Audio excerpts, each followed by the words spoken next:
welcome. This is the Apostate Prophet. Hope everybody is having a fantastic day. Today we are gathered here to once again unite on the most watched channel, the most watched show that I know of personally.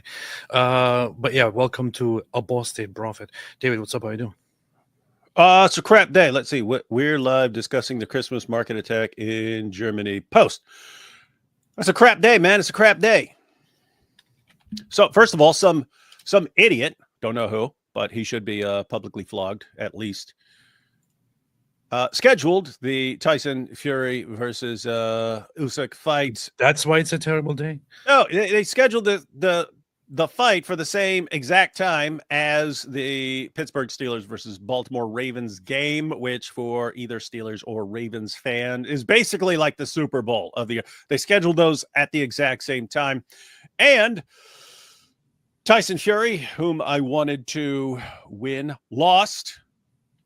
And keep it, I like Usyk too, but it would just been really cool if they were 1-1, because then they would have had the tiebreaker, and that would have been like the biggest fight since like the Thrilla in Manila. But didn't happen. Now, David, let me stop it. Nobody cares. And then Pittsburgh lost. It was tied. It was tied at the end of the third quarter, and everything fell apart in the fourth. Okay, but here's the thing: nobody cares about this. Everyone cares. Once you get out of stupid Turkey and dumb Germany, the only sports that matter are real football and boxing. Nobody cares. Literally, not a single person here cares about this. Everyone is like, literally asked me how things are going. I told you they suck. I'm 0-2 for today as far as stuff that I was watching and what I wanted to happen. That's good. That's nice. 0-2. Now it's already like in my mind. It's like, oh, okay. This entire stupid live stream is going to be a big disaster because the whole day sucks. It wouldn't make any sense for the whole day to suck, and then we have an awesome live stream. So go ahead, bore everyone with a bunch of boring nonsense and make it as incoherent as possible. And make sure you put every dumb comment that pops up on the screen. Okay. So Misguided here says, looking on X, is it true that it was not the usual suspect? So here is the thing. I see that lots of people were waiting for this live stream. My name came up, other people's names came up, and so on. When I first saw that there was an attack of somebody driving a vehicle into a Christmas market in Germany, it was really messed up. I often said that one of the best things that I remember from my time growing up in Germany is the Christmas markets that were always amazing. Always a fantastic memory. And to receive the news again that a vehicle drives into a Christmas market to kill people, and I saw the video. The video was the first thing that I saw, actually. It's horrific, and it came immediately. It came after just years and many instances of Islamic terrorists, of Muslim terrorists doing things like that, and the initial reaction, justifiably so, was therefore that this is probably once again an Islamist attack. As the news came out more and more, it seemed that there's something a little bit weird about the story here. And the news came out that it was this guy. At first, the name was just revealed as Talib A, which then turned out to be Talib al-Abdul Mohsen. And some people started sending me messages and and tagging me and saying, why are you following this terrorist? Why is the terrorist following you? The terrorist is your fan, and so on. And I thought, wait a minute, this must be a coincidence, right? So I checked, and it was indeed this guy that I had encountered on Twitter, on X, and that I was also following, actually. You were following him? Yeah. Until yesterday. Now you're no longer his follower? Yeah. So here is the profile of this guy, Talib al-Abdul Mohsen. I followed this guy, I think, as far as I checked, back in just a few months ago, in August or so, because I thought, wait a minute, this guy, Saudi Arabia, opposition, Arabic speaking, whatever. Okay, let me give this a follow. Mm-hmm. I mean, I follow lots of You different follow lots of people ex-Muslims, yeah. who oppose the Islamic countries and Islam and things like that, without necessarily understanding who these people are. Hey, click on his following. I never interacted with this guy until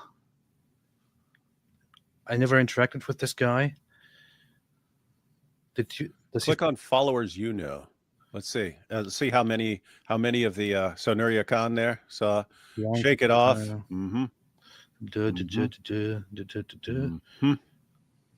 Atheist Republic. Tommy Robinson, Atheist Republic. Brother Rashid. Lots of people also started following yesterday.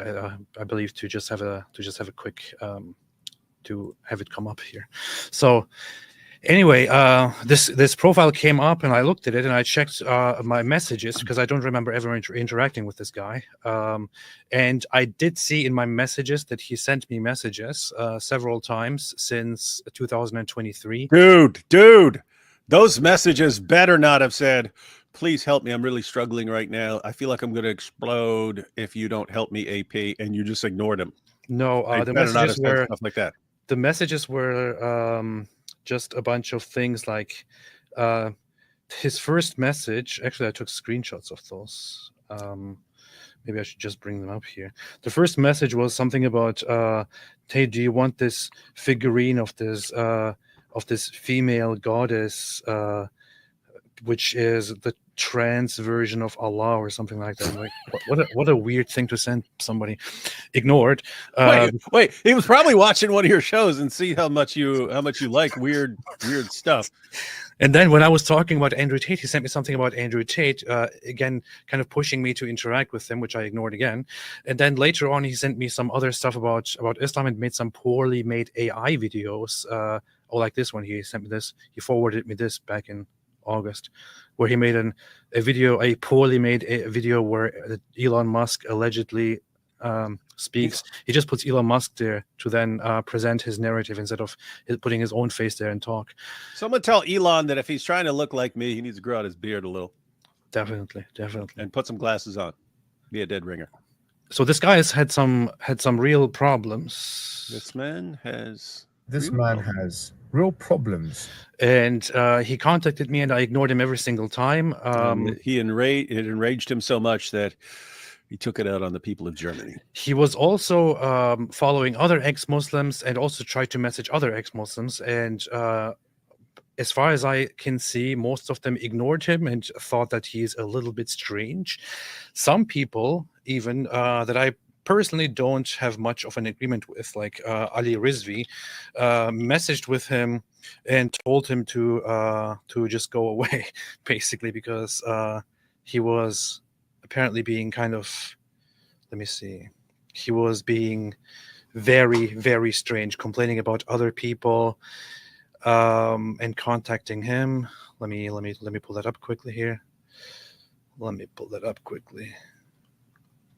yeah, here. Okay, so here's Ali Rizvi's post. He says, the nutjob terrorist Talib Abdul Mohsen, who murdered at least 2 innocent people in Germany today. It's 5 by now, I think. 5 people. Let me see. The current number is 5 people dead, 205 injured so far. That's a lot. What did he hit him with? A BMW small SUV, I think. Okay, yeah, I guess that makes sense. If you said BMW is like a car, really hit that many people with a car? No, it was SUV would make more sense. Let me see. Yeah, it was a I think it was a compact SUV, whatever, something like a BMW.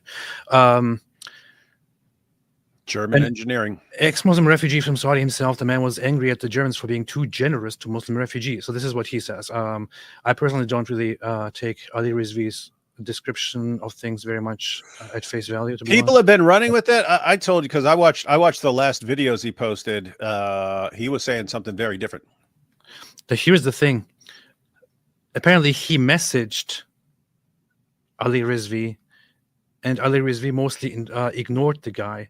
And he says here, he sent me DMs I ignored since 2020, most recently in September, slamming a fellow secular refugee from Saudi Arabia. I just noticed the circled part in the first screenshot below today. so it's very much understandable that if you start ignoring some crazy sounding person, you might Mhm. not pay attention to the fact that there is something really, really messed up here. This guy, so he said here in the messages, the probability that I slaughter random German citizens due to the cover-up played by German authorities is higher than the probability that I stop my activism against this corrupt organization. And he was complaining about an organization that is known as the Secular Refugee Help. Is that the one? Is that the one he said was actually turning women into prostitutes or something? Yeah, yeah. I saw that. There was a I don't- scandal going around about that. This is the organization. It's called Atheist Refugee Relief, or actually, it's called Secular Refugee Relief, and they were involved in some scandal at some point where allegedly they were helping.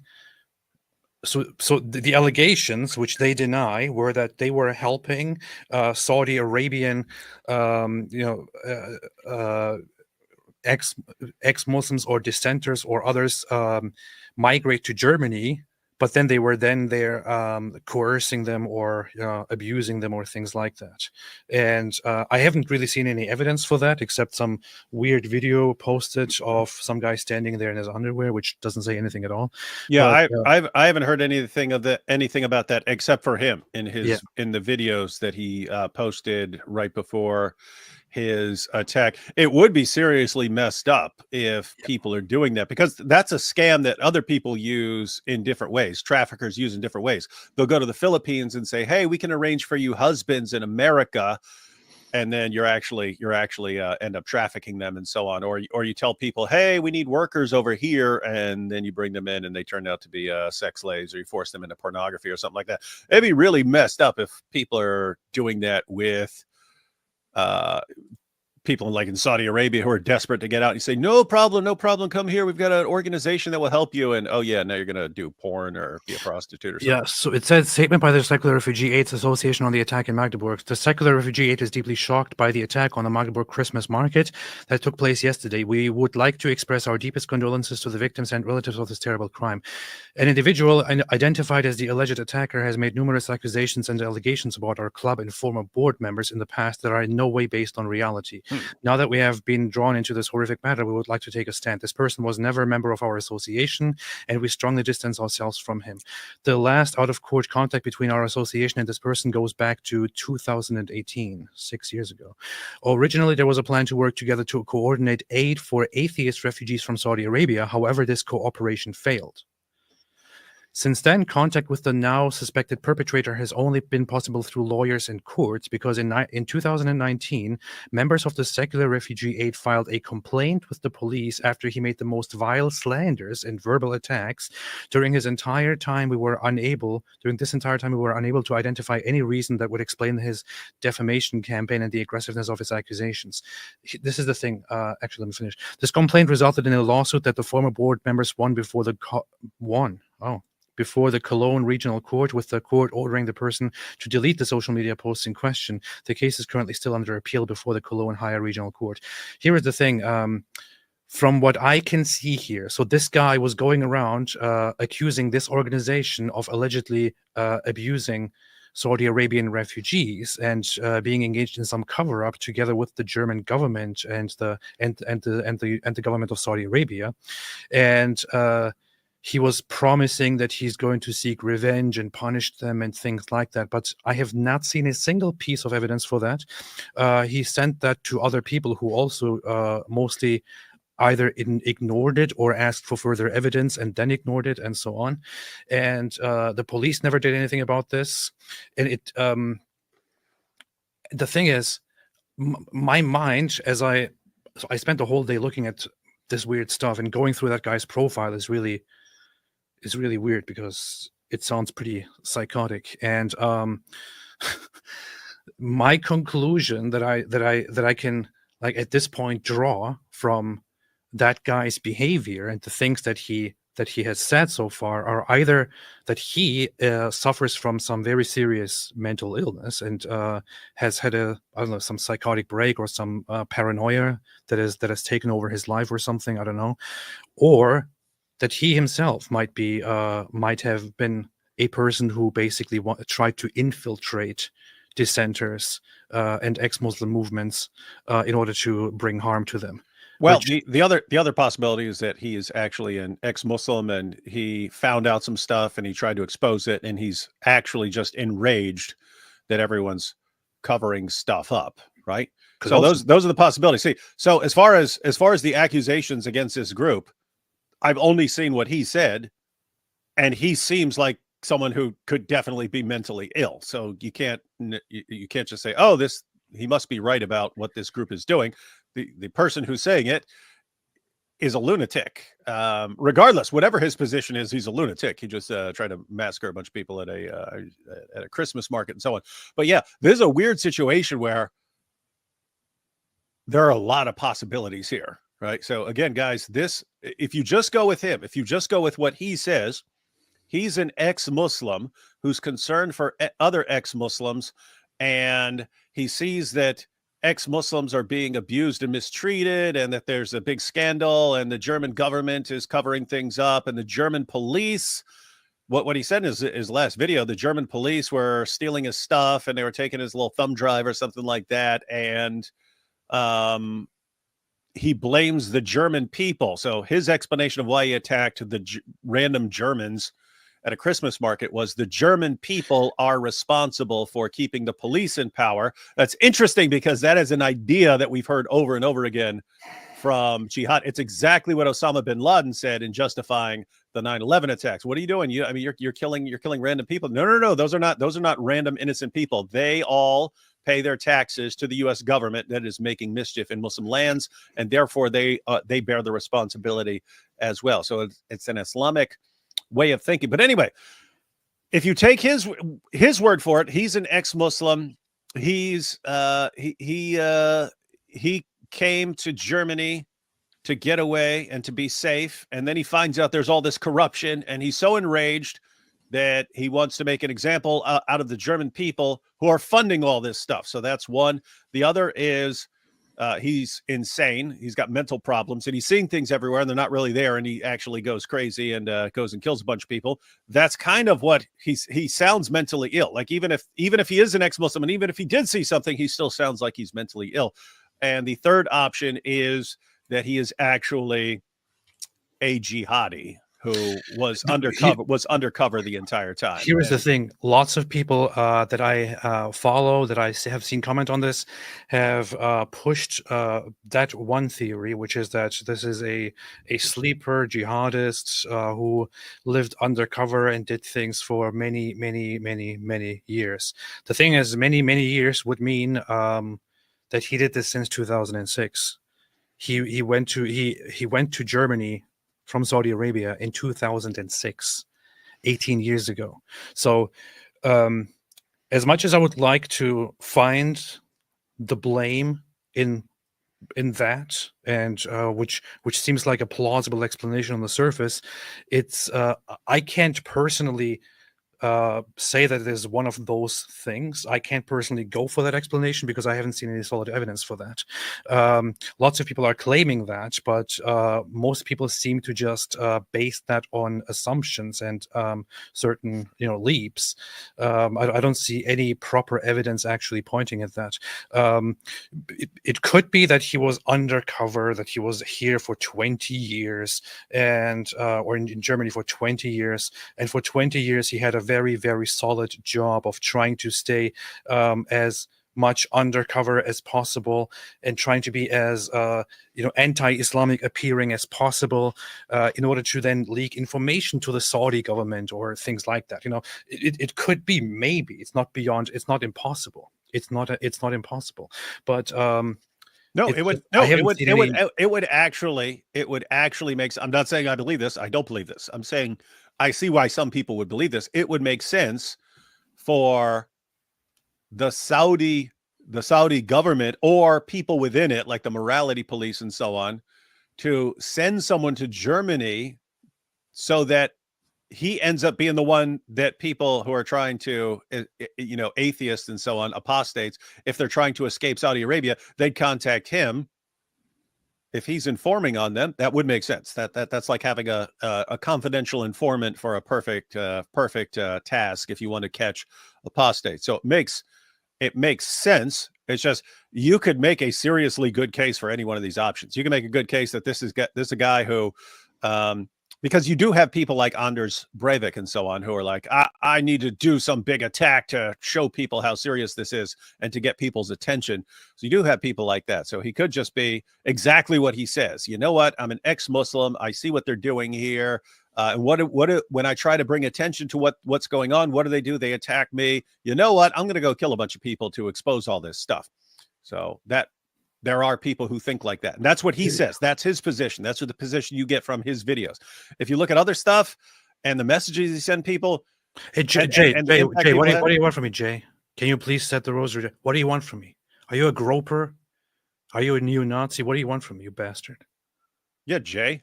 Hey, Jay. So Isn't it funny? Isn't it funny? Like, I get to tell you what to do. Hey, P. Hey, stand on your head. Why don't you stand on your head? Yes. I control you. Here, I have it right in my hand. You. Here, I have it right here. See. I control you.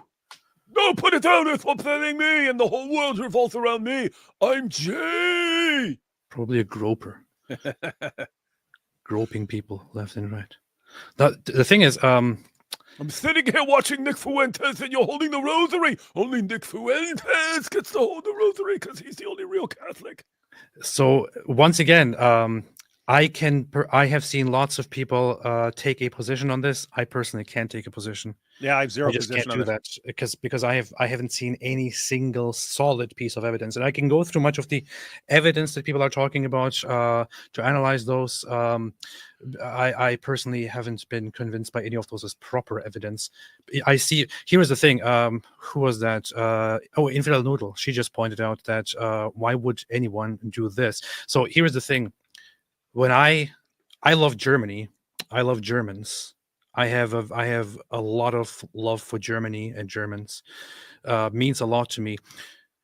To see a person who supposedly cares so much about the West and supposedly is so much against Islamization and all of that stuff, for somebody to attack a Christmas market and kill and injure people there, even if this is a guy who has uncovered things and who is outraged and who wants to do something big. I mean, a Christmas market. Are you kidding me? A Christmas market. Like, why would you commit an attack on a Christmas market, one of the most traditional, most German, most Christian, most native things in Germany? It's so ridiculous. It doesn't make much sense to me. Yeah, it makes sense for jihadis, and that's why the jihadi angle makes sense, because there are Muslims who want to do attacks, and some Muslims believe it's perfectly acceptable to target a place like the World Trade Center, something like that, knowing that even Muslims will die because they view them as collateral damage. There are some Muslims who are fine with that.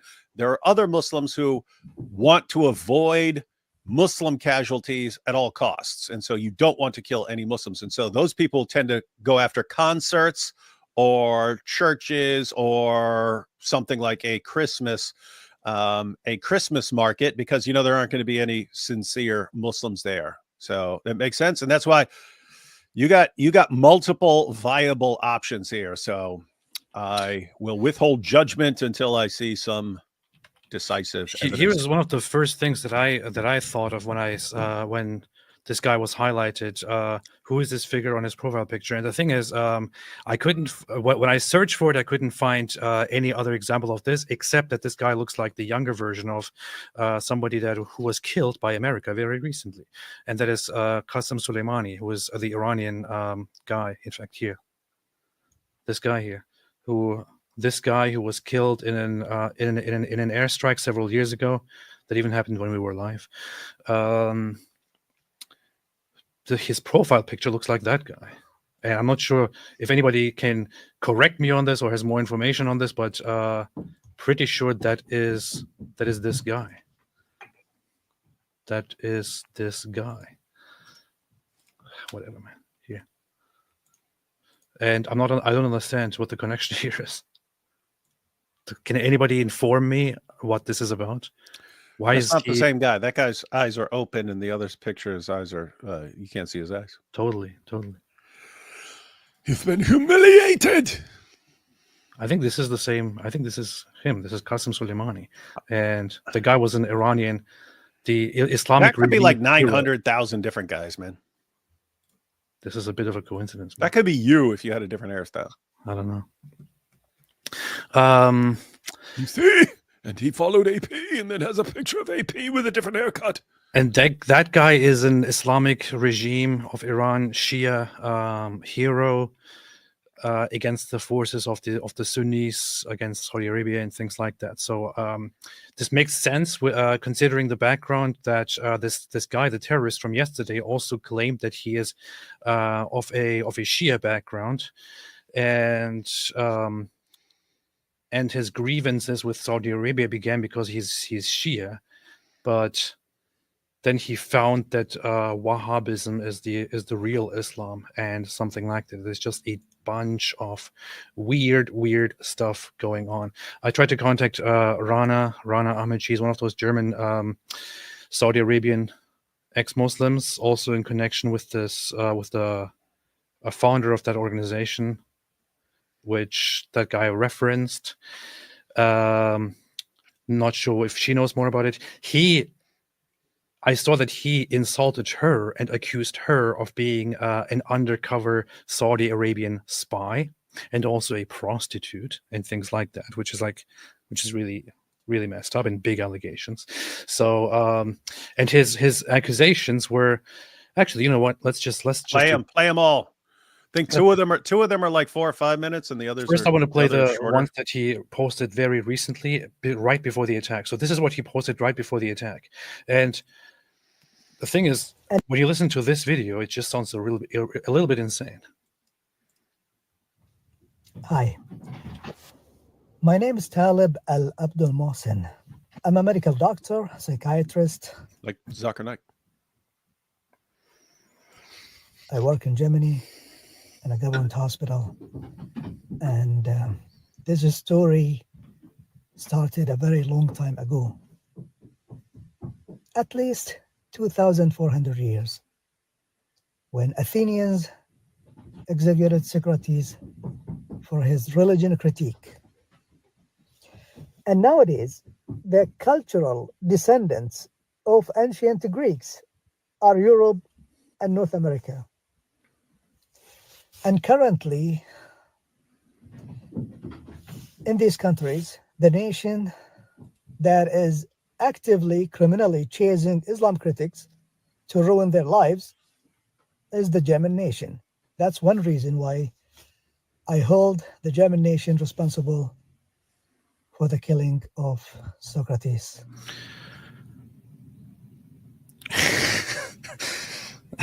Does this sound like something a normal, reasonable, rational person would say?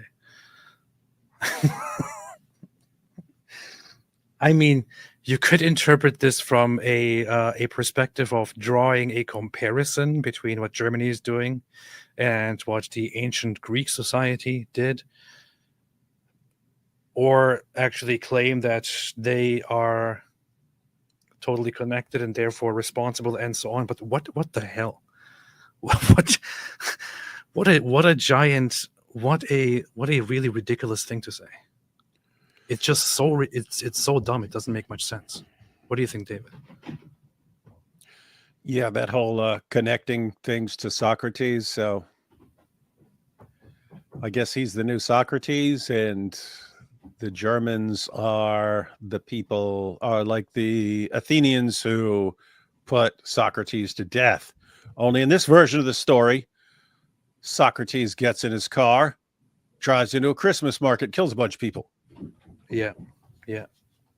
Very weird. So see, he seems to have some anger against Germany and the German people, but not sure why he connects this to... Another reason why...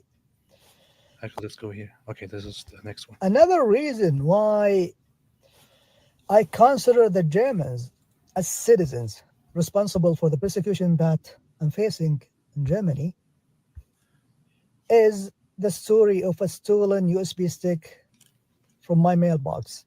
But this needs some philosophy to clarify my point. Did he say it needs People philosophy to usually clarify his point? contrast- It needs philosophy to clarify his point. This seems to be a repeated pattern with this guy. It makes it very difficult for anyone listening to understand what the hell he's on about, because instead of just telling us what's going on, he keeps going into these completely weird rants, which just sounds like paranoia and psychosis. He sounds paranoid. Just there are people like this. Something gets moved or something like this. They think it's a big conspiracy. People are coming to get them and so on. Something comes up missing. It was stolen by the government and so on. So, yeah, he has this. He goes through this story of how the German government is after his thumb drive. Yeah. Socialism with capitalism. But I think they should compare socialism with liberalism, or in this context, classical liberalism. Because when Europeans wanted to replace despotism, they created liberalism based on the question, does the government have the right to limit the rights of the citizen? Life, liberty, and property. And this reflects in the USA and liberal laws. Does the government have the right to prevent the citizen from owning and carrying a gun? No.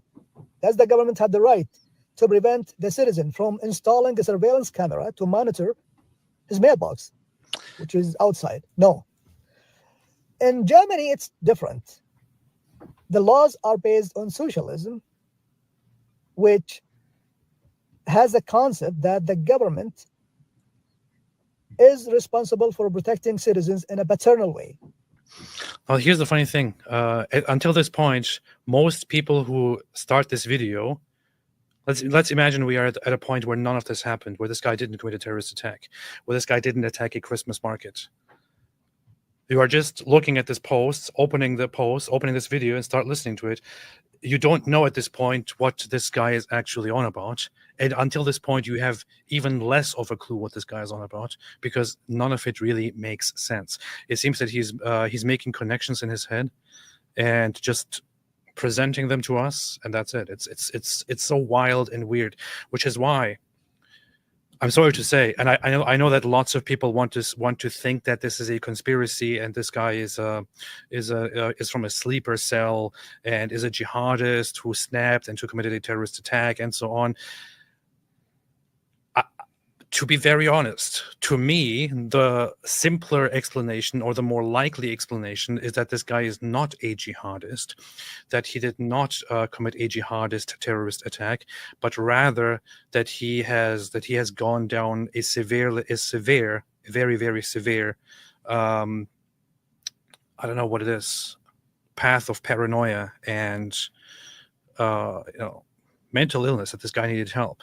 And the thing is, he is a psychiatrist, and Can you imagine this guy as your freaking psychiatrist? Yeah, that's. Have you ever lost a thumb drive? Yeah. How did that make you feel?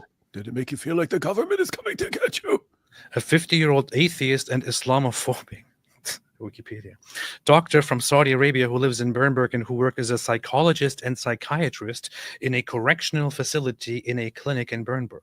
So for somebody like that to go down this route, it's very weird. And I know that lots of people tune in and they say, no, it's fake, false flag. This guy's actually a jihadist and all that.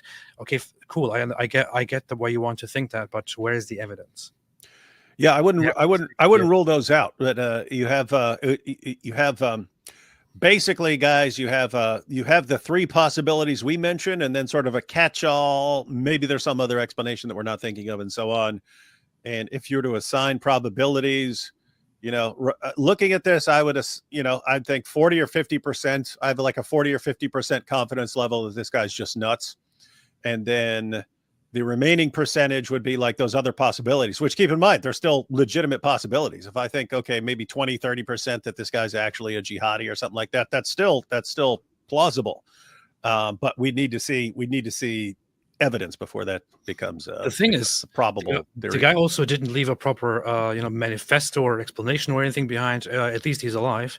Not sure what he's going to say. There doesn't seem to be much of an update on that part, but we're just left with speculations. The guy rented a car and ran it into people after making these weird videos. But let's continue with this. So you want to They're all install weird. a surveillance camera to monitor your mailbox? No, you're not allowed. The government will protect you. You want to buy a gun? You want to carry a gun? No, you're not allowed. The government will protect you. But actually, what happened in my case is that the police itself sent an agent to steal a USB stick from my mailbox because I filed a criminal complaint. I went to Cologne City personally to the police. I filed a criminal complaint against Ala Al-Jubaji, which has the pseudonym Rana Ahmed, and I provided the evidence on a USB stick. What the police did is that they distorted my words. They destroyed a document that I signed, which is called Strafantrag. You can translate it into application for criminal penalty.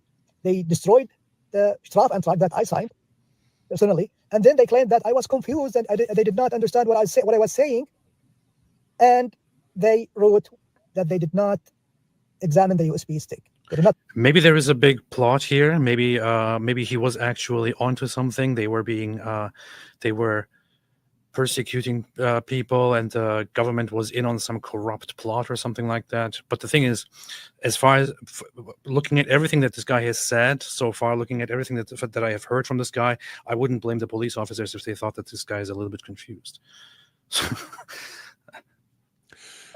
Yeah, guys, that's actually very important. So he's complaining that the authorities did not treat this matter as he wanted, but if I were a police officer and I saw this guy coming up to me, I would think he's insane. Looks like it. At all. So they sent the USB stick to the prosecution, and the prosecution sent the USB stick to me. Look, it says here, a USB stick is attached. And the moment that the letter containing the USB stick landed in my mailbox, someone came and stole the USB stick only and returned the letter inside my mailbox. And this means that basically these people have sources from the prosecution in Cologne City, and the police is related because I filed the criminal complaints with the. So he got his USB stick back in the mail, and the USB stick was gone, and in there was evidence which already went to the police and went to the court and then came back to his home into his mailbox, and he opened the mail, and suddenly the USB stick was gone. Okay, there are some aspects of this which don't make much sense to me.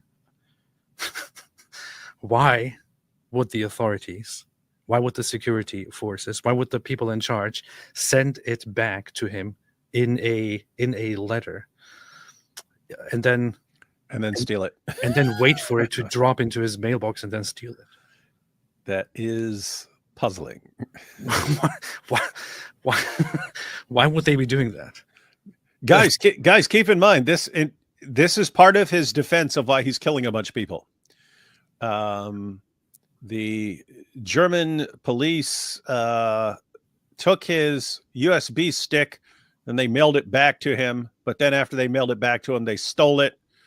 And so there's nothing he can do. The police are corrupt and are conspiring against him. And so he blames the German people for keeping the police in power. And so he's going to go kill a bunch of German people. And here's the thing. Maybe this guy did indeed lose his USB stick. And we're talking about a USB stick here. Maybe somebody did indeed, handle this mail and felt something and then was like, oh, I want to grab that. Maybe somebody was looking through the mailboxes and felt something inside this envelope and thought, oh, I want to get that. So maybe it was just a random person stealing a USB stick. But this guy jumps to the conclusion that because there was some evidence on this USB stick, which he copied and put on there, which is not unique, which is not, it's not like the government secrets are on there and nobody can find out or anything. It's like it's something that he copied onto the USB stick to just send to the authorities. That's it. Because it disappeared, he jumps to the conclusion that the government is persecuting him. I'm sorry, this sounds very, very, very, very much like a severe mental illness. That is, and as someone who has had some problems with delusional thinking in the past, yeah, that is it. So anyone else in the world, if you lose your pen, man, I can't find my pen. You think, oh, I lost my pen. There's probably some good explanation. If you're paranoid, you think, nope, someone took it, and why are they doing this? It's not because they want my pen. They're trying to drive me crazy or trying to do this or that, and you think everything is about you, and that everyone is against you. Like German police really. German police are really, really concerned about this guy and his thumb drive, and they wanted to steal. I mean, guys, think about how insane this is, right? If they wanted the info, if all they wanted was the info on the thumb drive, they could have just copied that when they had it, given him back his thumb drive, right? Then they've got all the info. If they wanted to keep him from having it, one, they didn't need to send it to him and then steal it. But two, why would they conclude that he gave them the only copy he has of any of this information, which was probably like some of his videos or something like that. But was this did he put all the information on there and he didn't have it on a computer? He didn't have it anywhere else. It was all on here and there's no other backup. So that's the point. It makes no sense. If they wanted the information, they had the information. He literally gave it to them. If they didn't want him to have the information, so they're stealing his thumb drive, that would only make sense if that was the only copy, in which case, why would they send it to him? Why would they send it back to him at all? But why would they think that they had the only copy? And how important do they think this information is that we cannot allow this man to have it? We have to send him his thumb drive back and then steal it. All the secrets about the world are on this thumb drive, and we accidentally sent it back to him. Yeah. So stupid. Doesn't make sense. But I have to say, if this guy's actually paranoid and delusional, it makes perfect sense in his head. Inside his head, it is completely obvious, and you've got a problem if you don't see it. Yeah. Now, some people asked, is it true that he was a fugitive and that he committed crimes and rape and things like that? Here is the thing. The mainstream media, I saw some mainstream media outlets report on this kind of stuff. I saw some people going around and translating news and talking about this. I even saw, which is very weird, and this is why I just have issues with whenever somebody says X is the most reliable news source nowadays. I see it every day. It must be true. Elon Musk himself made a very strange tweet that is just pure misinformation. I'm sorry to say, but he fact check him. He implied that this guy was a murderer who was that Saudi Arabia was looking for, and they wanted him back, and Germany refused to extradite him, which is. And I don't even see where he got that from. It's like he completely seems to have made that up, or misunderstood something. Let me quickly find that here. The guy wasn't, as far as we have seen, and by all the information available, the guy wasn't fugitive because he was a rapist or a terrorist or a murderer. Or here it is. So Elon Musk says, wow, this is insane. Whoever refused to extradite a murderer deserves to be punished severely. This is what Elon Musk said. Now, I'm wondering where he got that from. Maybe I didn't see it. So here's Ian Miles. According to reports from UAE, Saudi Arabian ex-users, the perpetrator of the Christmas market attack in Magdeburg, Germany, is a fugitive from Saudi Arabia. That's all, fugitive. The German government refused to extradite him despite requests from the Saudi government, citing human rights concerns. Reports suggest that the perpetrator of the Germany attack is a well-known fugitive traitor named Talib al-Abdul Mohsen. He fled from Saudi Arabia, where he is a wanted individual, and was granted asylum and citizenship by Germany, which refused to extradite him to Riyadh under the pretext of human rights and freedom of expression. He repaid his favor today by committing a massacre. Europe is destroying itself from within. Now, by the way, that is a fourth possibility, and then there would be the catch-all beyond that. But where it's possible that he committed some crime in Saudi Arabia. He's wanted. He goes to the German embassy or whatever, says, I need asylum. They're going to kill me because I'm an atheist. I'm an ex-Muslim. And Germany says, oh, okay, no problem. We'll take you in. And then Saudi Arabia says, what are you doing? This is a wanted guy here. And he says, yeah, see, they want me because because I'm an apostate. They're lying about things I've done. They just want to get me back so they can kill me for apostasy. And the German government goes, what? We'll protect you. There's no way we will send you back to them. But And hey, then he kills a but bunch here's of the people. thing. I know, Mhm. but we're just adding to speculations here because I know. Elon Musk- That's the Elon point. Musk There's tons of them. says- Elon Musk says, wow, this is insane. Whoever refused to extradite a murderer deserves to be punished severely. Now, think whatever you want about who this guy is and what he did and so on. Why is Elon Musk saying that this guy was a murderer and Germany refused to extradite a murderer? Yeah, I understand that he is a murderer now, but Germany didn't refuse to extradite a murderer because he wasn't known to have committed murder until this point, unless Elon Musk has some background information that we are all unaware of. I don't know. So this is one of those reasons why the boss, the owner in charge of X, repeatedly claims that this is the most reliable news source, but then he does this. It's just kind of weird. As far the information Well, that's what community notes are for. the information that we have is that he is so Saudi Arabia said that he's a fugitive because he's a traitor or dissident and because he traffics girls out of Saudi Arabia. Now, there are some explanations that need to be given to these two things. A traitor in Saudi Arabia is just somebody who criticizes the government or the king or Islam. If somebody who traffics girls to different countries is just somebody who helps people escape Saudi Arabia. Someone who actually traffics girls would be a devout Muslim. Yeah, these things are not actually what people think they are. So we don't have any information on an actual severe crime committed, which is why there is no single evidence that the German government refused to extradite him despite severe, crimes that he committed or anything like that. It's kind of. It is weird, but this is what I mean. There's a lot of misinformation going around and lots of speculations going around. And I'm sure I would like to look at everything that is really, really bad, but where is the evidence?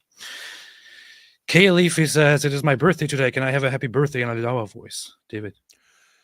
Happy birthday, Kay. And we're proud of that, yeah? We're proud of that.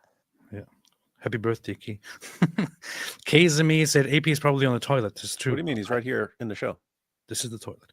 Apple Baker, Al Puff Daddy. AP, have you asked Santa about a new laptop? Oh, I forgot that, man. Gosh, are you dumb? Yes. You still got a couple days to put it up and say, hey, what I want for Christmas is a new computer and some dope camera or something like that. I don't have to put anything up. I can just say, hey, Santa, I want a laptop. 9 Strike, good luck. Thank you. Sivako said, talk to my rabbi about Jews are too nice and need to learn about Islam. Rabbi dismissed with not all Muslims. Problem is fundamentalism. Judaism teaches messed up stuff too. Left feeling discouraged. Reform Judaism? Conservative Judaism? Please tell me. Please tell me, Sivako. What kind of rabbi? If you tell me that this is an Orthodox rabbi, I will I won't say it. It's too dark. But please tell me this was not an Orthodox rabbi. I will get back to it. Issa Kabir, the wooden cabin German markets are spectacular. Yep. Grumpy Granny shared, still love you guys. X, thank you so much. Appreciate it. Will it 1985? Nobody in the world cares about American football. The real football, soccer, is played by foot and is the most popular sport in the world. You sick number one. Yeah, for like women. You're sick. You're sick. Yeah. Women, but real men want to see something a bit more physical than a bunch of guys running around hitting each other with their purses. That's true. That's true. Why would an Islamophobe attack a Christmas market? It doesn't make much sense. It doesn't make sense. It's just at this point, it's ridiculous. That's why you'd have to go. That's why you'd have to go like something mentally ill. The dude is mentally ill. It's incoherent, right? So that's the issue. Is people are like the explanation doesn't make sense. It does if you're insane. It does if you're crazy. It makes perfect sense. Again, if he's actually just crazy. All that stuff that makes perfect sense in his head at all. Every last bit of it makes sense. Yeah. And he would think if he explained it all to you and you're like, I don't see that, he would actually think that you're working for the German government against him. Here is a theory that I've seen a little bit that Another theory? As it is unfounded, but it kind of seems to make sense a little bit. So Tartar said he exploited fleeing girls financially, emotionally. He incites them against their families and their country. A lot of these runaway young girls have turned to drugs and maybe prostitution in the West. This is not a completely implausible theory. it might be true that the guy was involved in such activities. However, I haven't seen a single piece of evidence of that either. So he was accusing the other refugee organization of doing exactly this. But for that, there is no evidence either. And people are now accusing him of having done this, but there is no evidence of that either. So it's just, we are left with this. And there's just one thing which I love the most. Since the news came out that this is a guy who is not an Islamist, but rather somebody who is who identifies as an ex-Muslim, by the way. Some people were saying stuff like, look, this is a false flag attack. It's a Zionist Israeli, probably Jewish, trying to make Muslims look bad, which is why he committed a false flag attack and ran his vehicle into a Christmas market. Okay, so this was a false flag attack by somebody who was immediately identified as an ex-Muslim, and it's now everywhere in the news. Great, fantastic. What a smart idea. What a wonderful idea. Big brain stuff, really big brain stuff right there. A false flag attack would be something where the perpetrator is not immediately revealed to be the opposite of what he tries to be. It's so stupid. Apu Baker, Alpuff Daddy, why wouldn't, yes. Salihin Chowdhury, U.S. Zelensky in the Boom Boom Room. That sounds right. You could pull off Zelensky. Except for your dumb accent, but you're pretty good at faking other people's dumb accents as well. We as Ukrainians, we just want peace and freedom, and Putin and the money. We want the money. We want the peace and freedom and the money. He does not. I was a big comedian. I made jokes with pretending to play the piano with my penis. Give us lots of money, and then we have the peace and freedom. We buy peace and freedom with your money. Don't slander Ukrainians, man. How dare you? Misguided gifted 5 memberships. Thank you so much, Misguided. Alhamdulillah. Apple Baker Dawood. Years ago, you did a video. Every terrorist attack is really just an Islamic jihadist attack. Is this just another example of that comment? Oh, yeah. That was brilliant. I forgot about that point. I should remake that point. Yeah. The point I made years ago was I argued that all terrorist attacks are, at the end of the day, Islamic terrorist attacks in one form or another. They're either direct Islamic terrorist attacks or they're used to support the jihad. In other words, if this is really some ex-Muslim attack, then Muslims will use this, and they already have, right? You saw Dilly Hussein, all these guys, you see, look at the ex-Muslims, and people are going to blame Muslims for this, you see. And they'll use even non-Muslim terrorist attacks, like the Anders Breivik attack, like the Christchurch massacre, and so on. They'll use those to silence critics of Islam. So if it's an Islamic terrorist attack, they'll use it to silence critics of Islam by saying, look, we have to worry about the Islamophobic backlash against us. We need to silence critics of Islam. And if it's a terrorist attack by non-Muslims, like Anders Breivik, or if this guy's not a Muslim, then it's, look, you see, people blame us for everything, and this is why we have to silence critics of Islam. It's driving people crazy, and they're attacking Christmas markets. And so everything, ultimately, somehow they twist into a case for silencing critics of Islam, and therefore all terrorist attacks are ultimately used for jihad. The funny thing is, there was nothing funny about terrorist attacks. Earlier, some British Muslim woman talked about how this is a result of Islamophobia, which is why we need to crack down on Islamophobia and things like that. Already happened as soon as it got out. It already started as soon as the attack happened, which was like, false flag, Israel doing this. I promise you, it's Israel doing this. Man, people are insane. Insane. Anyway, let's continue with this for you. Police in Cologne City, and they did not even examine the USB stick. They just distorted what I said. They destroyed the document. They didn't even examine it? They claimed that I was confused. I work as a medical doctor in Germany, in a government hospital, and they claimed that I was confused when I filed the criminal complaint. So the police in Germany would go I'm a medical doctor. So far to protect Ala Al-Jubaji from justice. Because they Are you looking up his name? They use her to destroy ex-Muslim activism. They use her to abuse ex-Muslim asylum seekers and refugees in Germany. And by the way, today I sent the details of this story to Rare Foundation, Al-Qist Organization, Human Rights Watch, and Don Mina Organization. I can't mention all the details here right now, but if the laws are based on socialism, as in Germany, envelope, and then So you're crazy. this is the inner envelope, but from the side it was teared again with the knife. So this is a person who knew exactly That's a what he knife. was looking for. He knew This is a person who knew exactly. If you pick up an envelope and you feel that there's something hard in there, you can probably push it to the corner and then cut that space to get it out of there. It's not a big. It's not a genius act, man. Yeah, guys. So we're not disagreeing with him that his thumb drive was so guys, entirely plausible. He sends a thumb drive to the German police and who's got all this information. They think, who is this lunatic? Send it back. They send it back to him. Someone who's a mail thief and goes around looking for anything interesting in people's mail, says, oh, there's something in there. Maybe it's jewelry or something like that. Tear it open. Oh, it's a thumb drive. I might as well keep this. There were also ridiculous people like this. How come terrorists never drive a car through a Hanukkah market? In my entire life, I've never heard of a Hanukkah market. Tons of Hanukkah markets.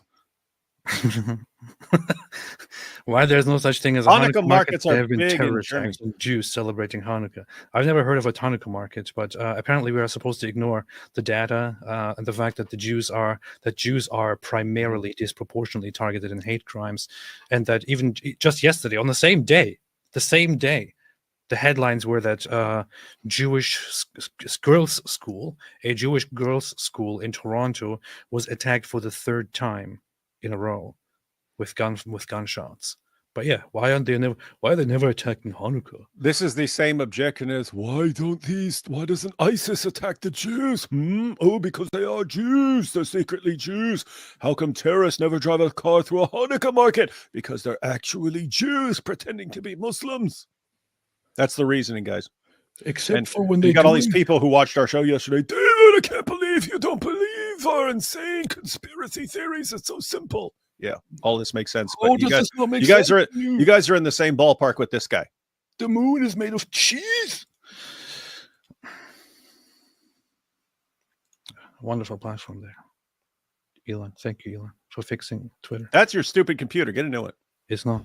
letter, rare foundation, a knife to steal a USB stick from my mailbox. Look, the This incision guy here took 700 is pictures like of his a knife. envelope. This is the outer envelope, and then this is the inner envelope, but from the side it was tiered again.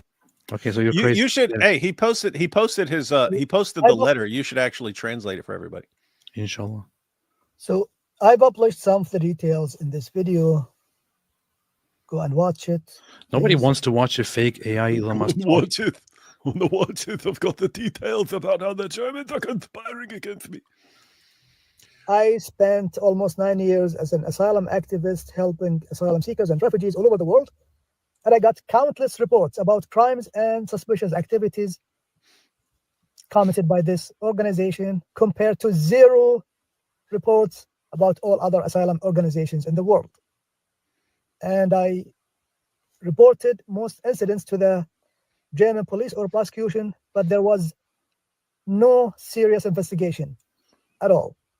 And instead, actually, the German authorities started committing crimes against me to prevent bringing these people to justice. So from what I've so far understood, he was going really, really crazy about this one organization that he repeatedly accused and even lost a court case to of abuse and misusing people and so on. And here's the evidence, by the way. This is what he posed as evidence. Her sister, That's nice. This is his evidence. He says you can clearly see here the evidence. this is her sister, That's nice. Oh, that's nice. I'm looking forward. That's the evidence. Powerful. What else do you expect? As far as I got- understand, He's got more than that, man. He's got more powerful evidence than that. as far Don't as- act like that was his entire case. As far as I understand, that guy there was he was one of those managers of that organization, and he's accused of sexually abusing or making use of or corrupting or making use of refugees there or something like that. But this is what he presents as evidence here. and it's so weird. Christian S. Can't believe someone just wrote Ukraine is a Nazi country. Well, there are lots of insane people. The same people who think that Ukraine is a Nazi country because there is a 1% Nazi population. Well, are also the same people who will say, well, October 7th would never actually happened. And the moon is well, it's usually reasoning that we point out is fairly unique to how people go after Jews. In other words, look, this Jew spit on someone, therefore that's what Jews do. That's normally fairly exclusive to Jews. It does pop up in places like Ukraine if there's a war going on and you want to just blast away at one side, you take up, and this could happen other things. If a Nazi shows up at your rally, whatever your cause is, someone shows up and waves a Nazi flag, they say, see, it's a Nazi rally, and then they'll label all of you like that. They'll do that with Ukrainians. Oh, look, here's a couple of Nazis in Ukraine, therefore Ukraine is a Nazi country, and so on. So anyway, it's a way of discrediting your enemies. pretty stupid. The sister of Manahil abusing this corrupt organization, abusing the sister of Manahil, and this is أنا بلبس ستيان بالدوام. هي ستيانة. هذا شو؟ ستيان. شو هذا؟ شفتوا؟ من جهة ثانية. بس أنا مثل ما شرحت. At this point, I don't understand why he's bringing up this video. This video is this is Rana Ahmed, who is an ex-Muslim in Germany from Saudi Arabia. The comment here says, "Why are you not wearing a bra?" And she then sarcastically responds and says, "Look, do you see this? You see this string? You see this? This is a bra." Yeah, and he's taking this as evidence of like sex trafficking stuff or something. He says this is evidence that the Saudi Arabia and the German government are infiltrating refugee movements with corrupt people and sex traffickers and prostitutes like her. And this is his evidence. A public video which she published, in which somebody asks her, "Why are you not wearing a bra?" And she says, "You see this? And you see this? This is a bra." Yeah. So this is all, guys. This all helps lean towards the theory that he's nuts. Again, for the 487th time, a paranoid, delusional person can look at the exact same thing you're looking at. They're seeing something completely different, and you would look at it and go, there is no connection between that and what you're saying right now. It makes no sense. In their mind, makes 100% indisputable. It's 100% indisputable proof. And that's why you would show it and say, look, it's right here, guys. Here's the proof. In his mind, ha, ha, ha, they're saying this is not happening. But now I have the proof. Look, she points to her bra.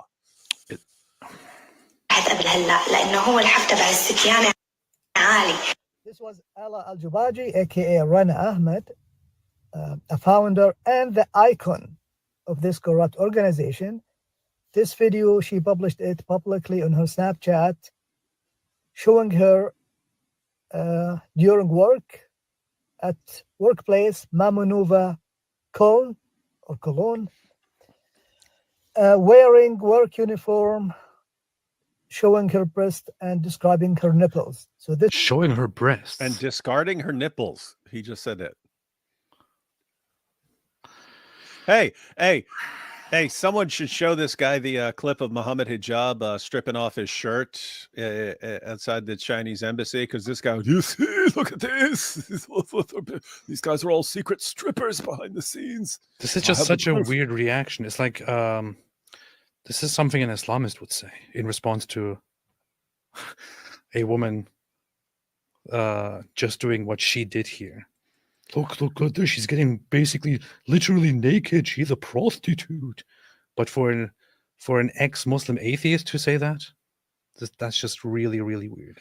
Yeah, especially one who's not brand new. Like, you could have someone who's been an atheist all his life in some Muslim country where you wouldn't see that, and then he goes and would be shocked by it. But this guy's been in Germany for almost 20 years. It's wild. Very, very, very wild. ستيان شو هذا؟ شفتوا؟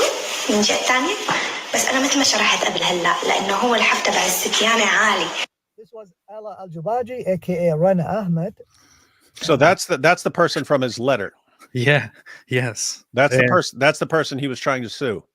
Yes. And that's one of that's the his pieces of that's his evidence is evidence, and presumably that's the sort of thing that would have been on his thumb drive. Look, I have proof that they're running a trafficking ring. Look, here it is. And then what? What the hell? And then- By his description, if you didn't see the video, by his description, it would look like it's like you would think that she's actually there showing her breasts fully and something like that. It's like none of that is happening.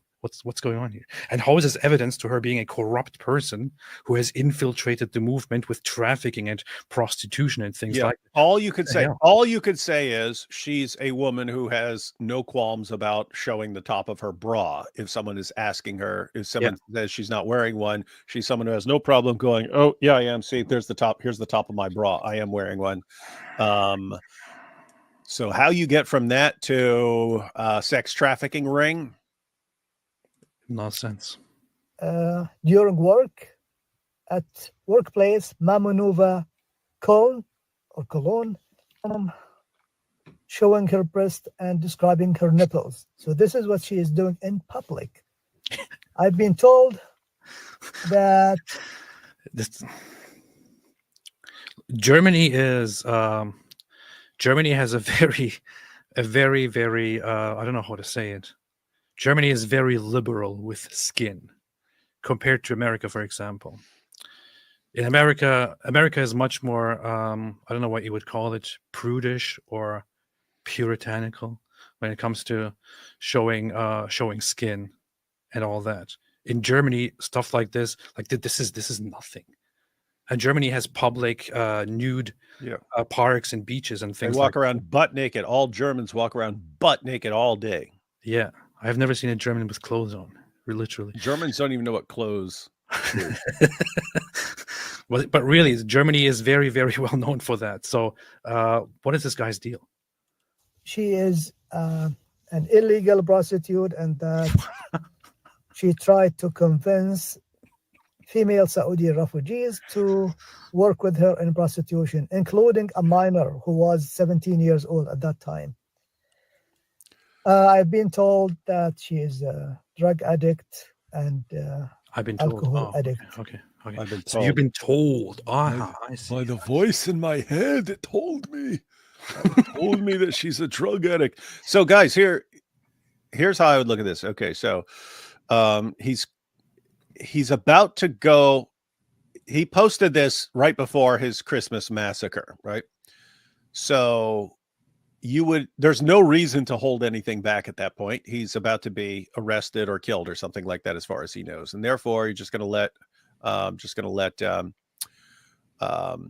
So some of this is older. He reshared this and he reshared these videos right beforehand. So if he's got evidence, you would think that he's putting the evidence out there. There's no reason to hold anything back. And you look at what he provides as evidence. He seems to think that something is evidence that we would not consider evidence for anything he's saying at all. Nothing. Like if you said, hey, how convincing is it? This woman showed the top of her bra. Therefore, she's leading a sex trafficking ring and putting, even minors into prostitution. I would say zero evidence, none. It is zero confirmation. Black Angel said he was probably the one asking her about the bra. He probably was. Why aren't you wearing a bra? Why aren't you wearing a bra? Are you a prostitute? I am wearing a bra. Oh, you see, you're a prostitute. This is the proof. Black Angel, you're from Germany. You know Germany very well. You can confirm basically what I just said about Germany, right? So it's very, very weird for him to use this as evidence, and to German police. So this is a very, very, very corrupt organization. And this is Mina Ahadi, the main founder of this organization. And there was no necessity to create this organization because she is also she's the pimp. Founder of the Central Council of Ex-Muslims in the same city. And she did not need to create this new organization, except if we remember that they themselves said that I think that there's actually a very good reason. These are two organizations focusing on different things. One is specifically for refugees, and the other is just an organization to represent ex-Muslims. this Well, here's the thing: some Islamists are going around saying, "See, he's one of you guys." This guy was actually actively attacking ex-Muslim organizations and ex-Muslim people and ex-Muslim movements that he got in touch with, and was even threatening them and suing them and reporting them and so on. That could actually be used to support he's an undercover Saudi I know. agent theory, right? He's going in there. So guys, what's he doing? He's going in there. Makes perfect sense. Does make sense that Saudi Arabia would send some guy as a refugee or an asylum seeker or something like this to go start a movement for ex-Muslims, and you contact him. Makes sense that he would attack other organizations to try and leave himself as the last person standing. Also makes sense that he would attack these other organizations if they're legitimate organizations that are helping people. Makes sense that he would try to accuse them of all sorts of criminal activity and so on to discredit them. And as a warning, did you know this organization, if you go there, they're going to turn you into a prostitute? Here's the proof. Look at this woman showing her bra. Look at this woman having sex on camera. And it's just her describing something. She discarded her nipples. Daryl, Mary Solis, everyone. This is bigly blasphemous. Axial tilt is the reason for the seasons. This is I'm going to report you to the church. Dash, if he isn't Muslim, then I am Buddha. Or are you Buddha? We don't know. So, Eric Barlow, he's a lunatic. Are you saying he's under the influence of a moon god? Well, I didn't say what kind of a mental illness or what kind of substances. So you have a point. Anne Wyckoff, David Wood, I don't buy what he says. It's Taqiyya. If he was mad at the organization, he would have targeted it or targeted Muslims, but he targeted a Christian market. David, what do you think? He actually, couple things there, Anne. And this is why, notice me and AP, we're saying, here are the possibilities. We don't know which one's correct. We couldn't come down on the side of one and say, this is the correct answer until we had significantly more evidence to go on and some serious evidence against the alternatives. But look what happened. Nope. It's definitely Taqiyya. That's what it is. Okay. Definitely not convinced. And your objection is, I don't buy what he says. It's Taqiyya. If he was mad at the organization, he would have targeted it or targeted Muslims. He wasn't just, if you listen to what he says, he wasn't just mad at the organization. He was mad at police for protecting the organization. The police are all part of this. The police are protecting this, and they're targeting him for trying to expose it. Who do you ultimately need to deal with? The police. Who does he blame for the police being able to do this? The German people. He says it. He says he blames the German people. And now what you would say is, no, that doesn't make sense. It's not supposed to make sense if you're crazy and paranoid. So it's basically everything you're saying. This proves that it's Taqiyya, does not prove it's Taqiyya. Put it this way. If you want to say, let me ask this. If this is Taqiyya and he's actually a terrorist, then why would he attack a Christmas market? Because that makes it look Islamic, right? Why, if he's an undercover Saudi agent who's sent to attack ex-Muslims, why wouldn't he attack them? You're saying, hey, he would be mad at them and go after the organization. That's who he would go after, an ex-Muslim organization, a bunch of apostates. Why would he go after a bunch of random Germans and not the apostates? They're definitely under a death sentence. Why? So it's easy to just say, well, this doesn't make sense.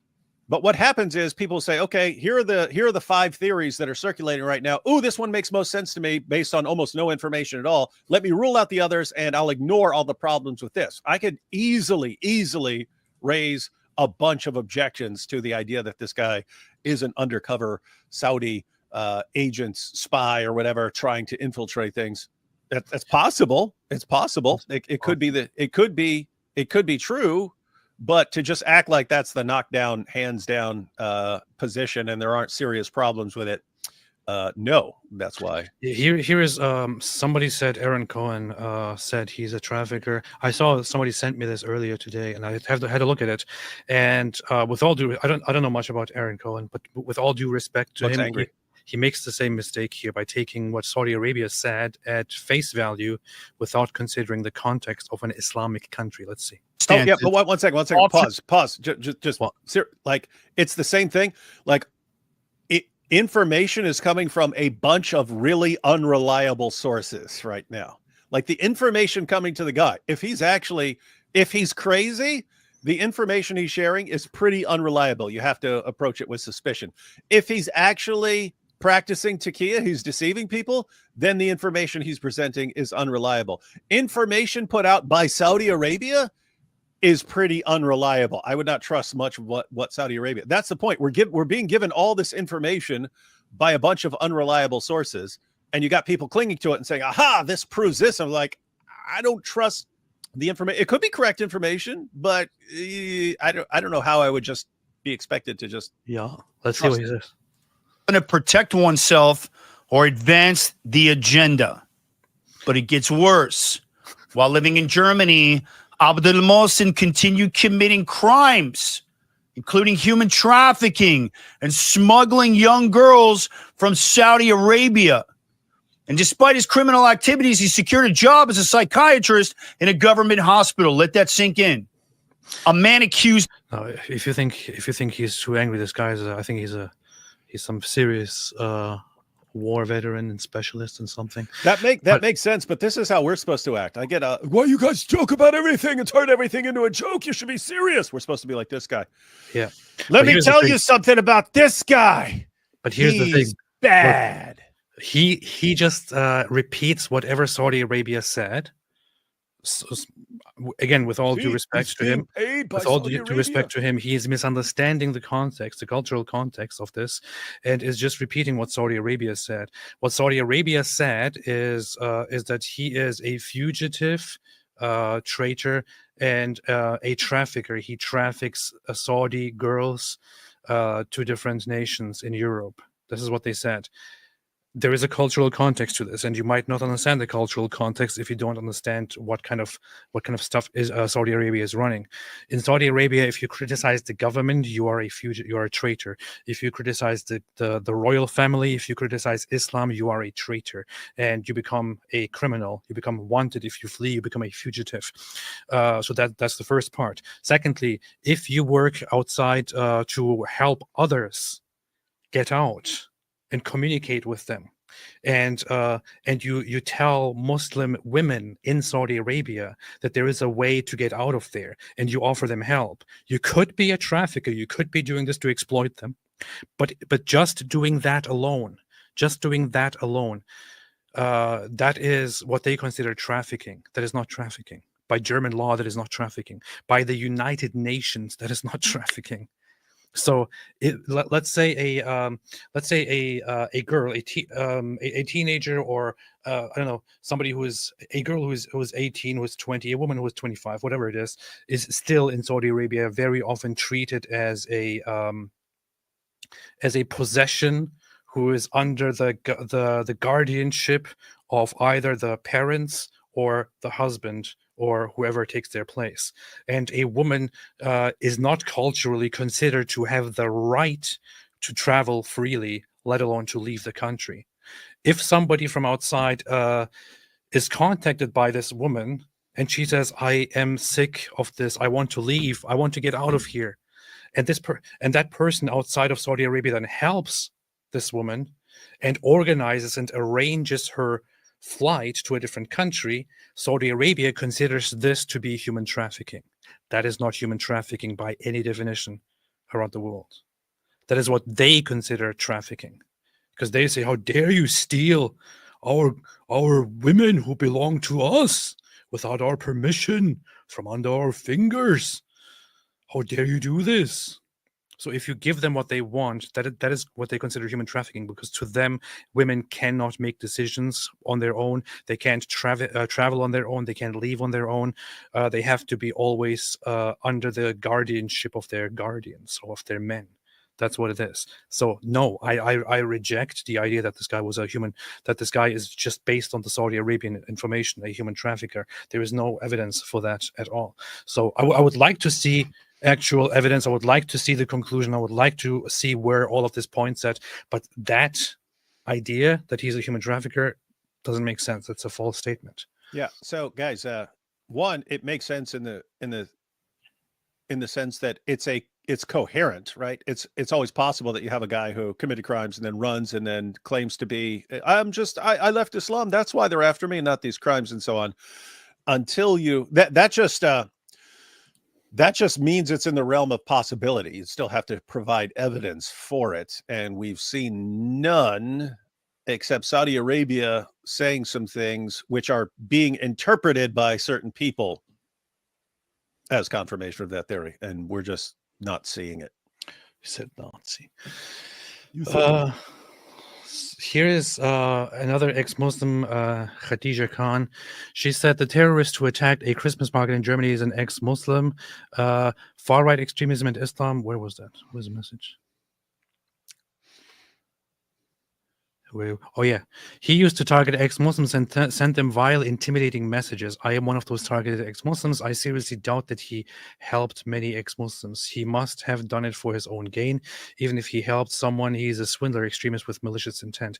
I know that I have seen some people show them messaging them and being insulting and really, really weird. So there is a common pattern here. Lots of other ex-Muslims have said that that he made weird approaches toward them.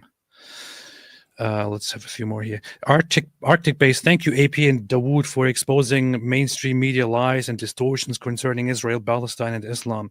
Always a delight to listen to you guys. Keep on with the great work. Love from Norway. Am Israel Chai. Thank you so much. Appreciate it. Arctic Base. Hey, I'm a quarter Norwegian. Stay based. It is totally based. And Wyckoff, Tusi has more info than the terrorists, is a jihadi Muslim. Yeah, probably. Hey, if he posted something short, we might want to take a look at it.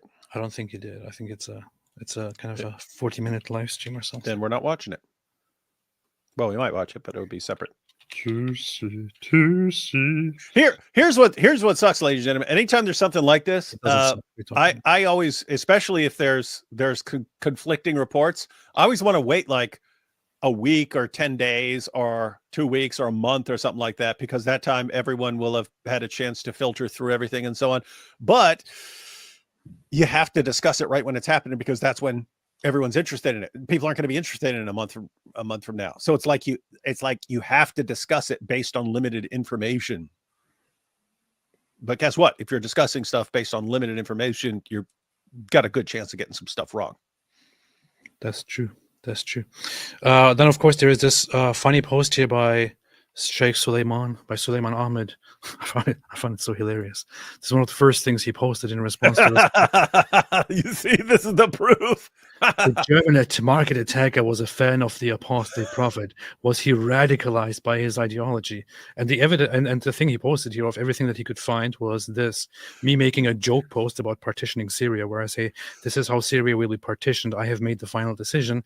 And here he is in my comments. This might be the only time he actually commented on my post. Like he knew part of Israel. And based on this, he was radicalized, and he said, you know what? I must go kill a bunch of Germans at a German market, Christmas market, to support AP's map. This is how it usually goes. You guys, think about this, because this is connected, right? When you spend the last year plus going with every insane conspiracy nonsense about Jews ever, you just get programmed, and your fans cheer for you whenever you do that. Then you just get programmed. Oh, this is what people really like. This is what I need to keep posting. Every sort of deranged accusation that pops into my head. And look, people like it. People like it when Suleiman posts stuff like that. It's weird. It's weird.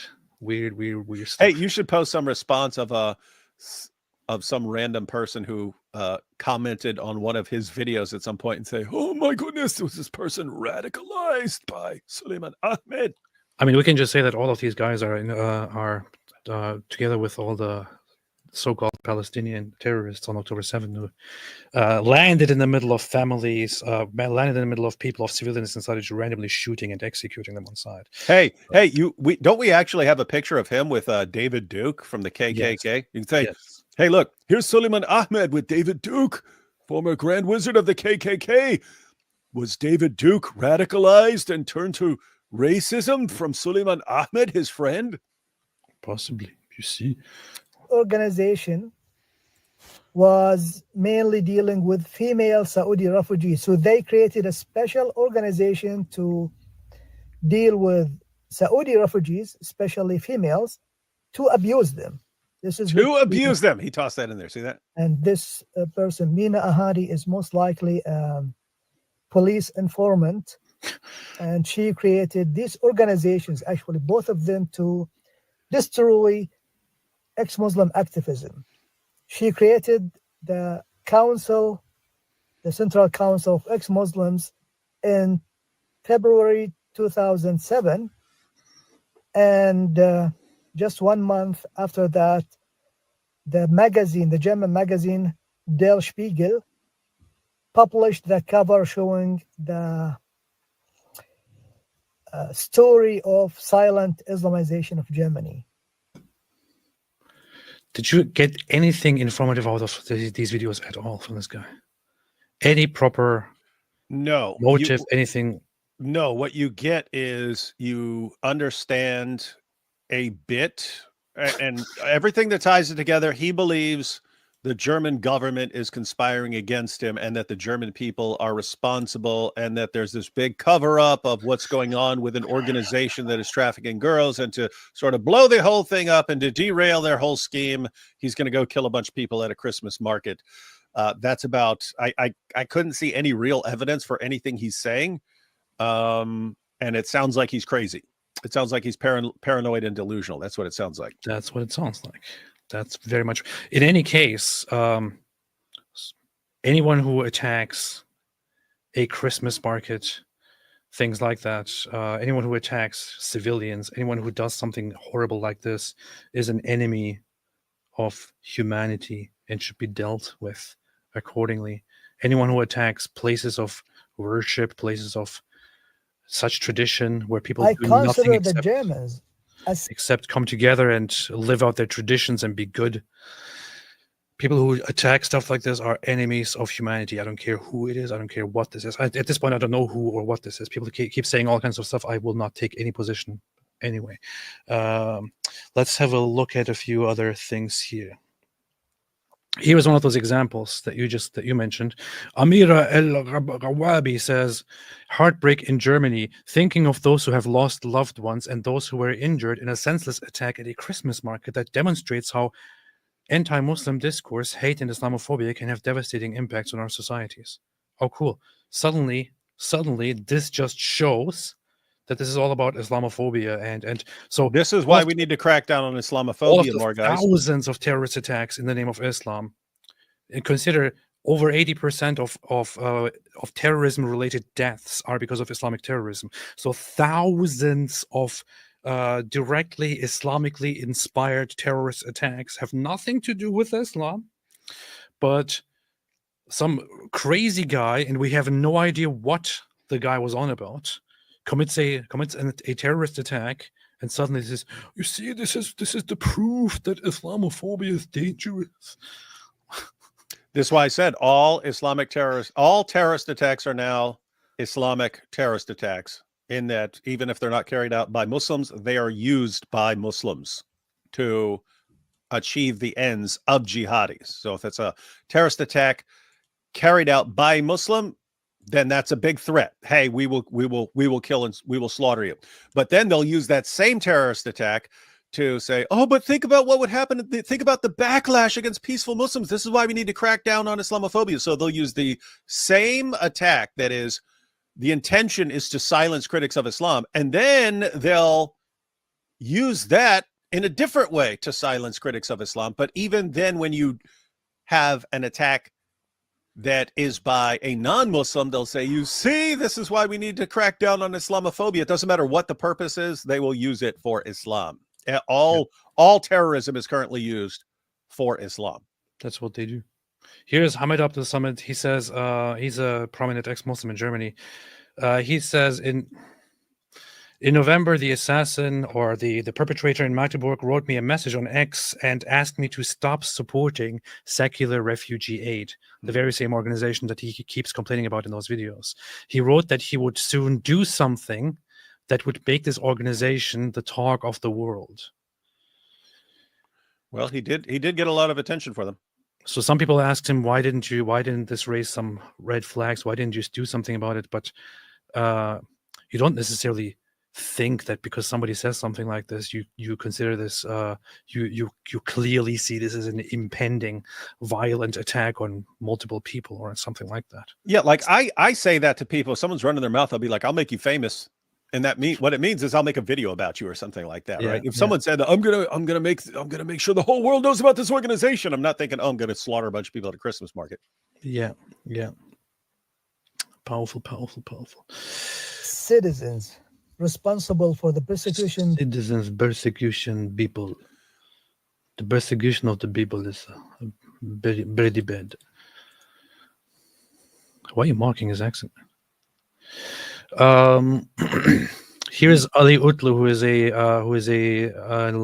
well-known German ex-Muslim as well. What he said is, he usually tweets in both English and here. I'll say it again. Many people who have had contact with Talib like me deny that he was ever an atheist or ex-Muslim. I don't take a position on that, as said. He himself claimed to be a Wahhabi. He had open contacts with Hamas people as well as with supporters. Look at that little part right there.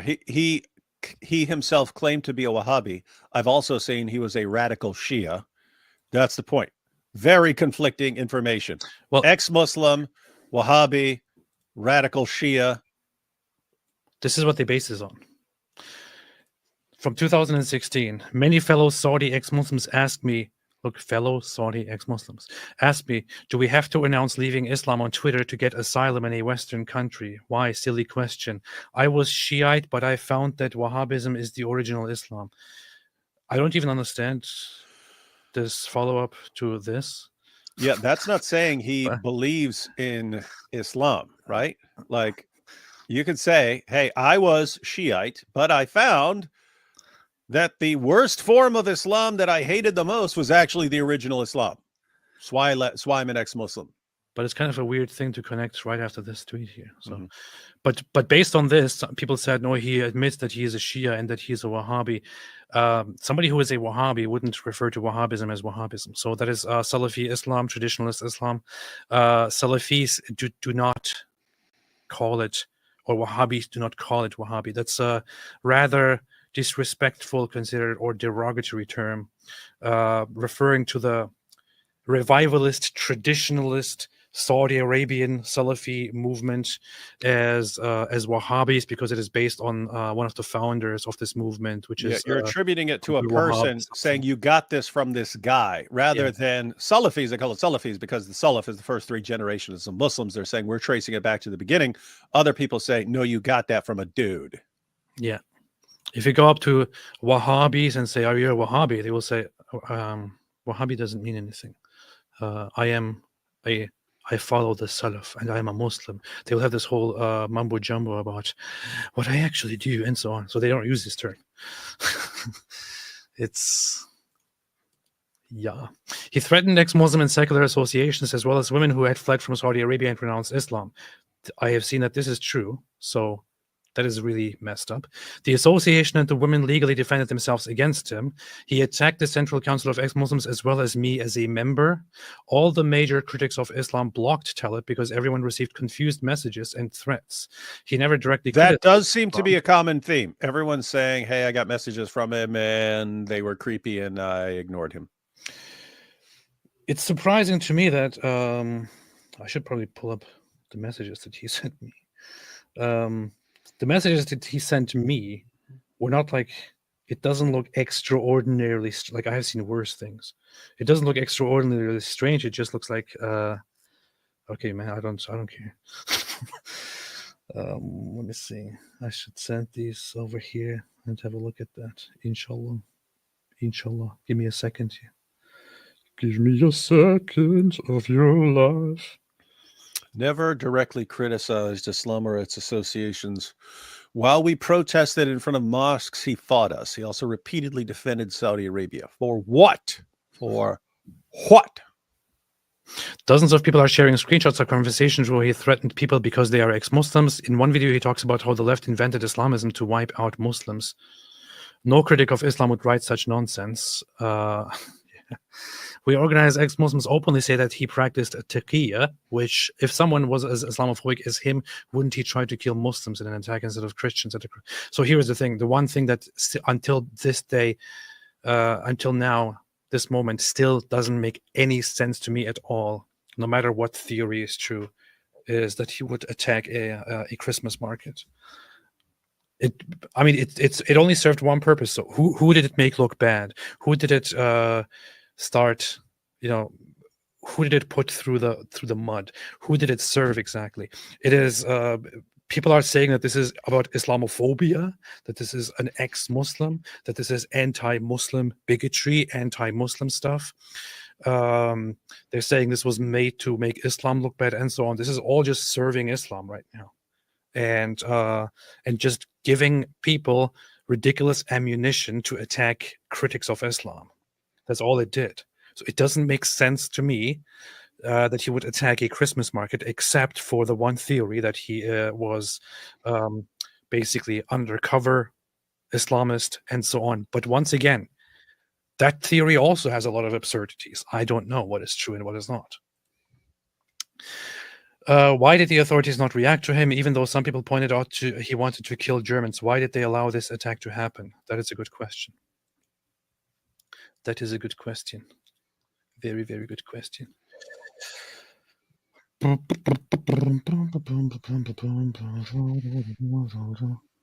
are lots of other things. Let me see. Hey, that was the lady from the video, right? Yeah. Was it a prostitution page?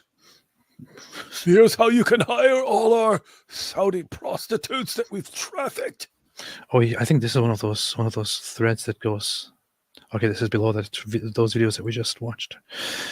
First, I assure you that if Germany wants a war, this is a very messed up one. So this comes immediately after those videos that we just watched, which just don't make any sense, and where he presents his evidence. Actually, let's have a look at this here. Look. This is my last time trying to make this video. I tried to make it many times, but I cry because lots of memory come to me. I just can't continue. My name is Manahel Mansour Ali Al-Muqbil. Her name is Manahel Mansour Al-Muqbil. She is an ex-Muslim Saudi Arabian refugee who apparently claims here that she was abused by this organization. And this guy seems to go by her statement alone. I don't know anything about. Me and my sister sent an email to the police 2009 about what Dittmar had done to us.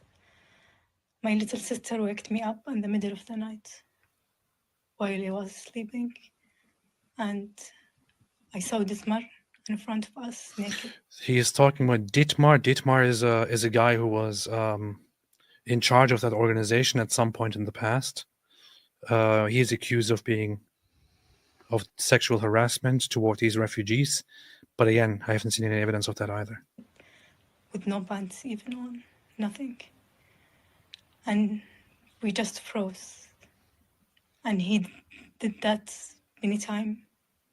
He go back and forth from his room to the bathroom or thing like that, with nothing on. And we also heard him many times in his room making noises, sexual noises, while we hear all of the three of us.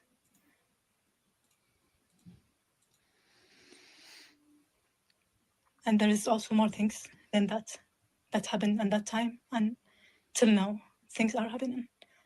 And now it's happening more because I start to talk, and every time we talk, they do those things to us. They attacks.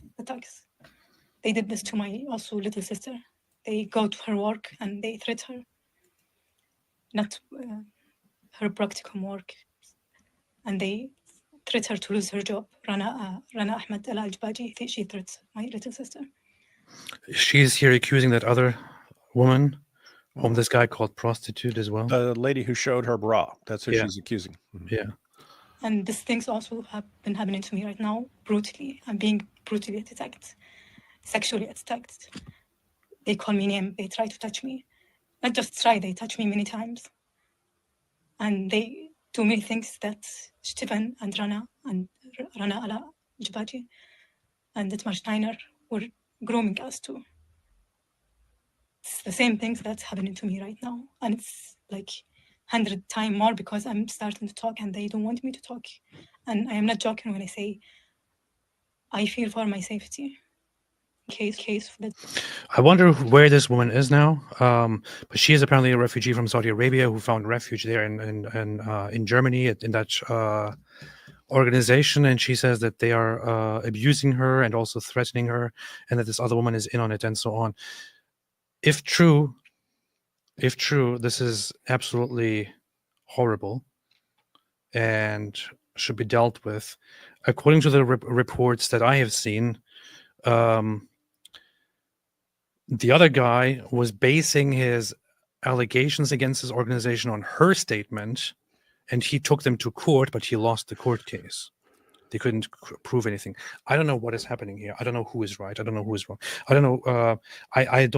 All I can see here is that she is talking, and if this is all true, then this is absolutely horrible. But here's the thing. If this problem is not being solved, if there is actually some undercover abuse kind of stuff going on, yes, it needs to be solved. There is some really, really bad stuff. But how in the world does this result in this guy saying the government is in on this? This is why I will drive at high speed a vehicle into a Christmas market and kill a bunch of Germans. It's just, all of this is just ridiculous. You know what? When I sit here and just look through all of this, what I think of this is just, all of you. Get the hell out of here! That's all I can think of. I will say, as far as the accusation, his accusation that this organization is actually engaged in turning women to prostitution, sex trafficking, and so on, nothing he said made me think that, gave me any indication that that is true. That is actually some evidence. We don't know this woman. We don't know whether we can trust her or not, but it was a person who didn't sound insane giving her testimony, and therefore that would actually be some evidence. As far as AP saying doesn't make any sense, you got to learn to think like a crazy person, AP. It makes perfect sense. Hey, there's this thing that's going on. There's this horrible thing going on. It's trafficking these women. There's this organization. I tried to go through the legal route to deal with this. I tried. I spent years talking to the legal authorities, talking to police, giving them evidence. They did not care even slightly. All they did was come after me and steal my thumb drive. And therefore, if I have exhausted every peaceful means of dealing with this, then the only way I can draw attention to this is some sort of bloodbath. I'm saying that is exactly what Anders Breivik said. Anders Breivik said he became disturbed growing up in the 1980s when he saw how Muslims in Muslim areas were treating non-Muslims. He became concerned about Islam. So he said he read the Quran and went through the Hadith and realized there's a problem. And he decided that he would go in a political direction. He would become a politician. He realized that he would have been silenced. He would have been silenced and just called a racist if he's criticizing Islam. And so he decided the only way to get his message out was a deadly shock attack. He said, I learned this from Al-Qaeda. If you want to break through the government and the media suppressing your voice, do a deadly shock attack. All of a sudden, people will hear what you're saying. He said, I learned that from Al-Qaeda. I'm going to go do the same thing. So it would, if you're kind of crazy, it's a parallel. Like, who did Anders Breivik kill? People said, oh, why was he killing people? Why wasn't he killing Muslims if he had a problem with Muslims? He believed that you'd actually listen if he killed a bunch of random teenagers. He believed that you'd actually listen to and check out his manifesto. So it makes sense. Okay, I'm going to go kill a bunch of random Germans. So I'm saying, from a crazy perspective, it does all hold together. You're making one good point for the first time in your life, which is that so if this is the way of thinking with this guy, and if his response to all of this is the one thing that will get lots of attention around the world is that I attack random German people at a Christmas market. Here is the thing. I guess up to this point, the one mistake that I would make, for example, looking at this, is to think about the sentimental aspect of it. Like if I started blaming the West, for example, or the Germans for selling things out, I would consider it unthinkable, even in the craziest moment, to go and attack a Christmas market. However, if we're talking about a person who doesn't quite have those sentimental perspectives, and he simply considers human lives, not quite as valuable. He's not quite as sentimental about it, and he thinks we have to make sacrifices to get our point across and to do things. If he is one of those people who thinks human lives are dispensable, if I want to make a point, then some people have to die, even if I'm on their side. I guess it could make sense for him to do that. It does, and there is the added component, which he said in his video, that since police have this power to silence me and to keep me from exposing what's going on, even though I showed them what's going on. I showed them, and their goal is to silence me. I blame the police, but I don't just blame the police. I blame the German population for keeping these guys in power. So I'm saying, yes, it is crazy, guys. This is not the way any sane person would want to go about this, but there's a reason I'm pointing it out. That this reasoning of Anders Breivik, even though you look at Anders Breivik, and this guy he had a screw loose. He definitely had a screw loose. But the overall reasoning, hey, I have exhausted all peaceful means of dealing with this problem in society. Therefore, I will turn away from peaceful means and I will turn to violent means, not because I wanted to. I tried everything. It didn't work. Therefore, I'm going to get violent. Same thing this guy's saying. I'm pointing it out because I believe you're going to see more of this in the future. You're going to see more people going, I've tried talking about this. I tried posting things on social media. I tried appealing to the government. I tried talking to the media. I tried all this. Everyone just shuts me down. Therefore, I'm going to take things in a different direction. You do not want a bunch of people all concluding that, because people have all sorts of different ideas, and everyone's just going to be going around just killing people over their. So here are his messages to me. You see? So biggest fan. Here's him contacting me back in April 29, 2023. You can see here from beginning to the end. Allah is trans. I never responded to him until this point, which says you followed the requester. At some point, until he put a picture of a naked chick there, and then suddenly you became interested in what he's saying. In August, I saw this guy pop up, and I was like, Saudi Arabian opposition. Okay, I follow. And in fact, I do remember then seeing the messages of this guy and seeing this first message here and thinking, oh, he's one of those weirdos, but whatever. At least he's anti-Saudi Arabia and anti-Islam, whatever. I don't care. But I didn't think that this would turn out to be this. But I completely ignored this guy. But here it is. So his first message to me was, Allah is trans, based on the real figurine of Asherah, Allah. Would you like to get one? The point is to highlight the pagan origins of Allah. Now, this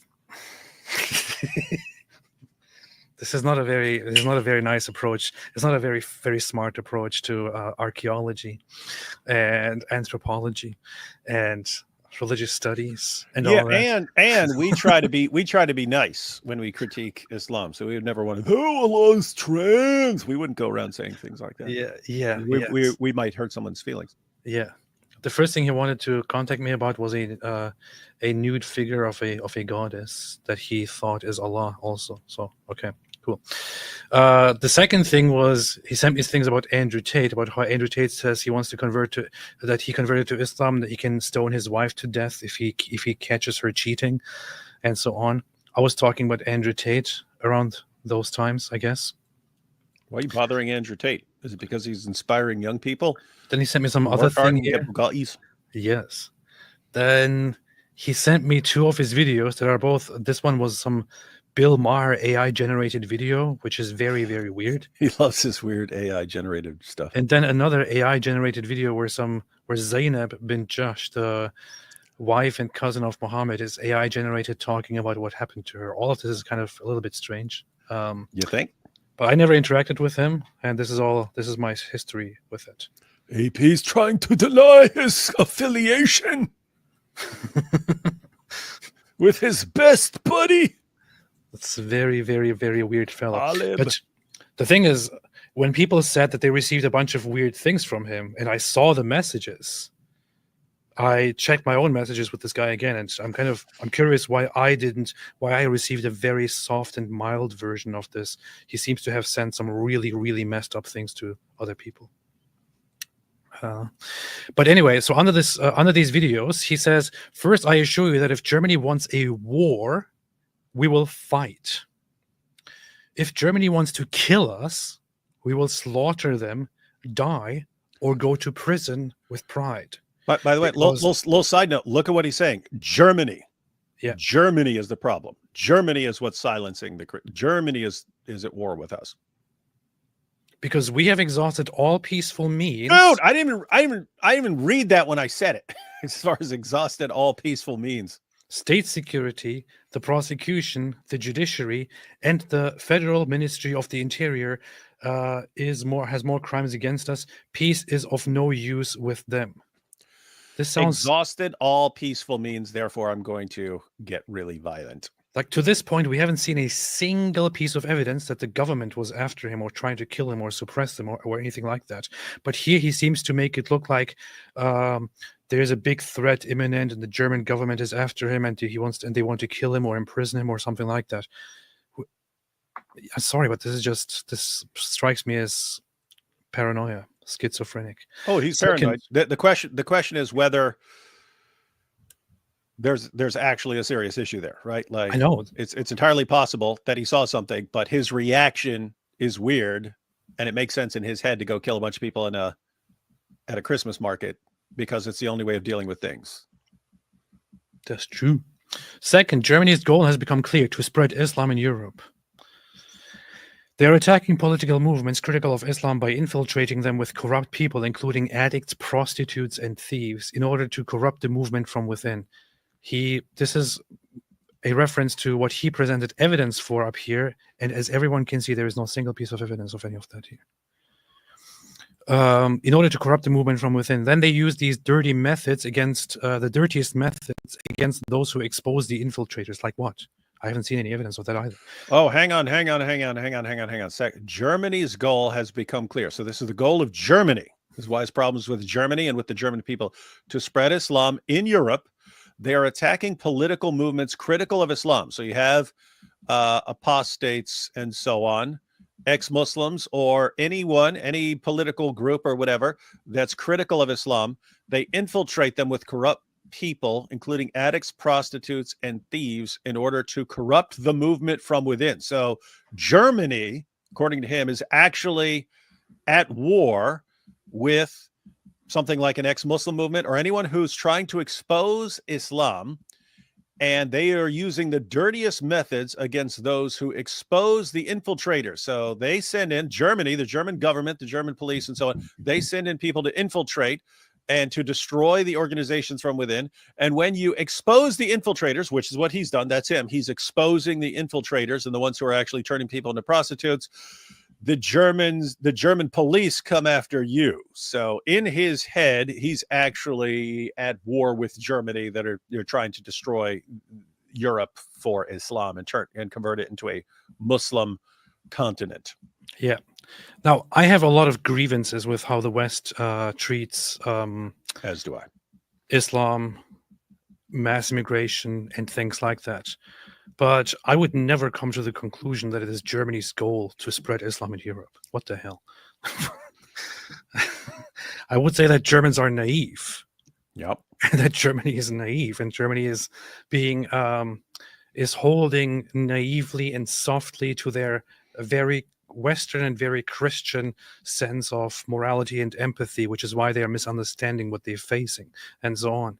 But to then turn this into the Germans as the evil ones, as the bad guys, worthy of being attacked and killed, that's absolutely messed up. And there are two possibilities once again here. One seems to be more likely to me, which is that this guy is crazy. But there is also the other option, which is that this guy is I don't know, acting, that he's undercover, that he is acting on behalf of an Islamist government, Islamist organizations. Maybe he was contacting a bunch of ex-Muslims, especially those from Saudi Arabia, in order to send their information to Saudi Arabia. Maybe things like that. I don't know. I do not know. I cannot personally say that this one is true, that one is not true. These seem to be the possibilities. I don't know. Or Panther said he's just Arab. This is just very racist. I would never say something like that. Since the movement of the former Saudi Muslims was successful, they began to plot against it. Right. Okay, cool. Okay, bro. Third, the thing I can hardly believe is Germany's recklessness in imagining that committing a series of crimes against the Saudi opposition will pass without accountability. They think that even if, this is where it gets kind of funny. And speaking of himself in the third person? In kooky. It could be just an Arab thing, but because it's more likely in Arab culture to speak like this. But it sounds also a little bit psychotic. They think that even if Talib they think even if they try to silence David Wood, that they will defeat David Wood. But I assure you, David Wood will not be defeated because I am David Wood. Yeah. They live in their delusions due to their lack of political experience, so they do not take correct calculations.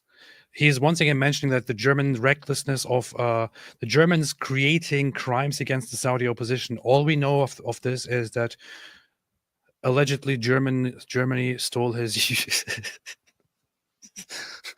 USB stick out of his. I don't know why you're laughing at a government stealing a man's property to silence him.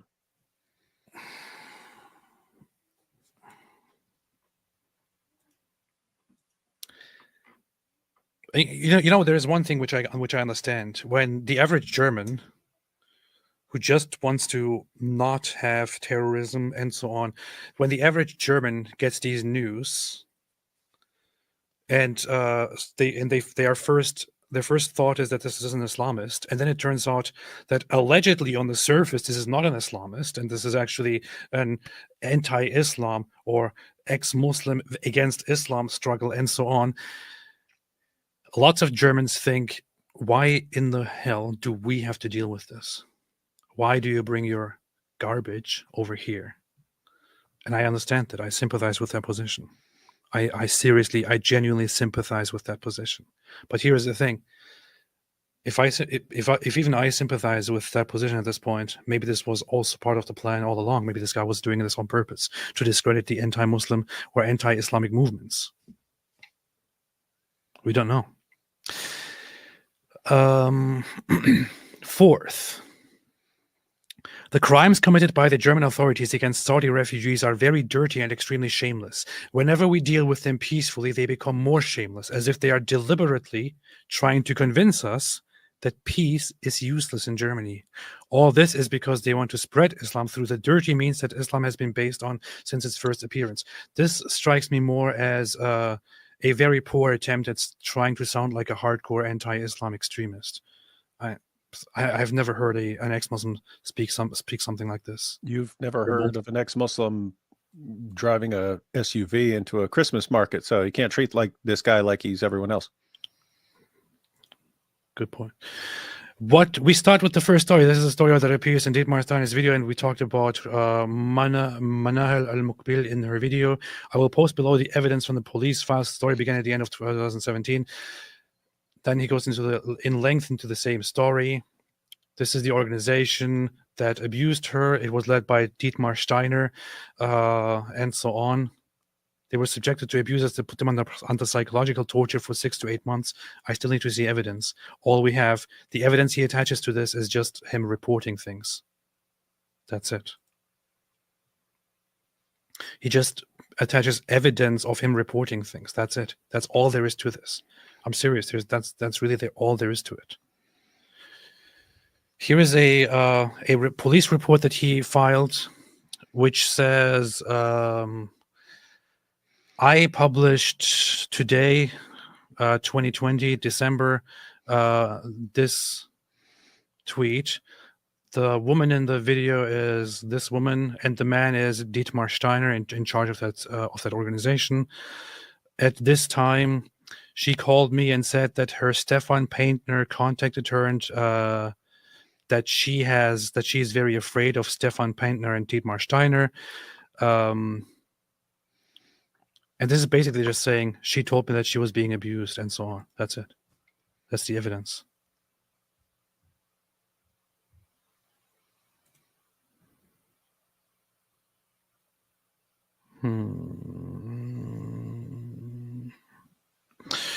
Das ja allein Geschichte werden könnte, wenn das auf jeden Fall ein Vernehmungstermin vereinbart diesem stimmt.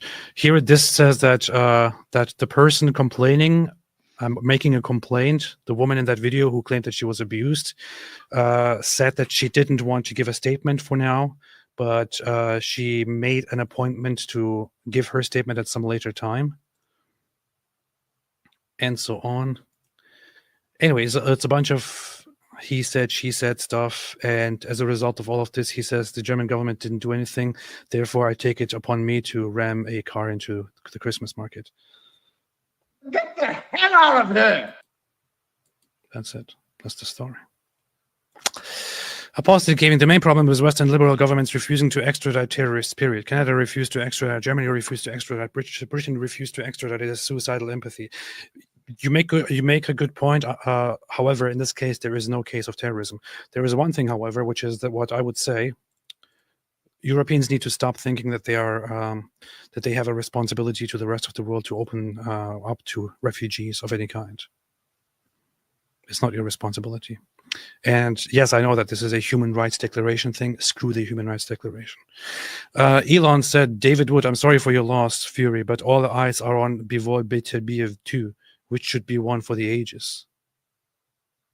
Nerdy stuff. Would rather talk about Star Trek. Up Earth 6987 says, how can we uncover a coward practicing taqiyya? Is there anything they can't lie about?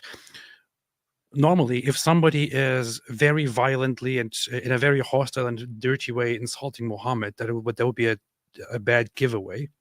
But then again, if somebody works if somebody works for a government, they could figure something out to justify that. I don't know.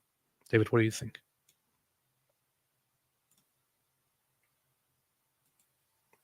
You're muted. As far as how you know if you're talking to someone who's deceiving you, we've brought this up many times, but if you have a genuinely peaceful Muslim, he's going to say, no, Islam is a religion of peace. Don't associate us with that. Guess what? If you have a Muslim who wants to violently subjugate you and you ask him the same question, he's going to say, oh, no, Islam's a religion of peace. So how can you tell the difference? It usually just takes time. But as you have evidence come out, you can start saying, okay, what fits best? That this guy is trying to deceive me or that he sincerely believes what he's saying and so on. So I would do the same thing here. Doesn't seem to me. I think it's improbable, not impossible. It could be the case, but he sounds like a guy with mental health problems reacting to what may be a legitimate situation. So the only actual evidence I've seen of the situation going on is the woman saying it.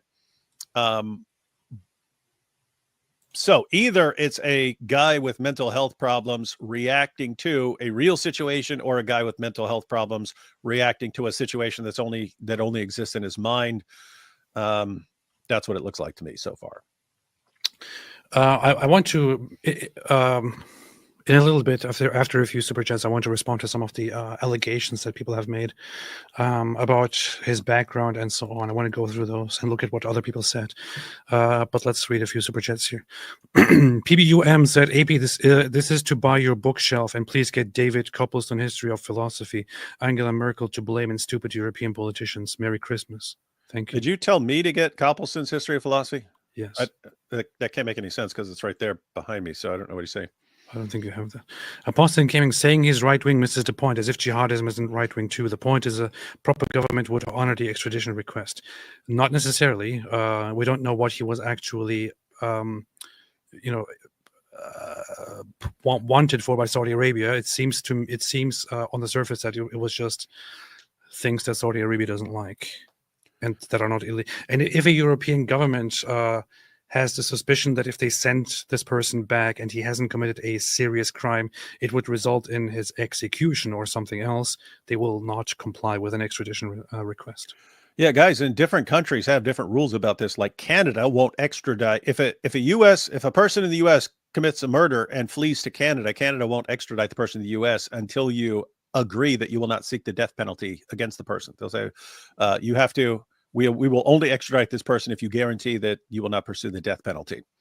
So, and by the way, I am completely in favor if you bring in some sort of refugee or something like that, and he's from a country where you could get the death penalty for various objections to Sharia or complaining about the government and so on.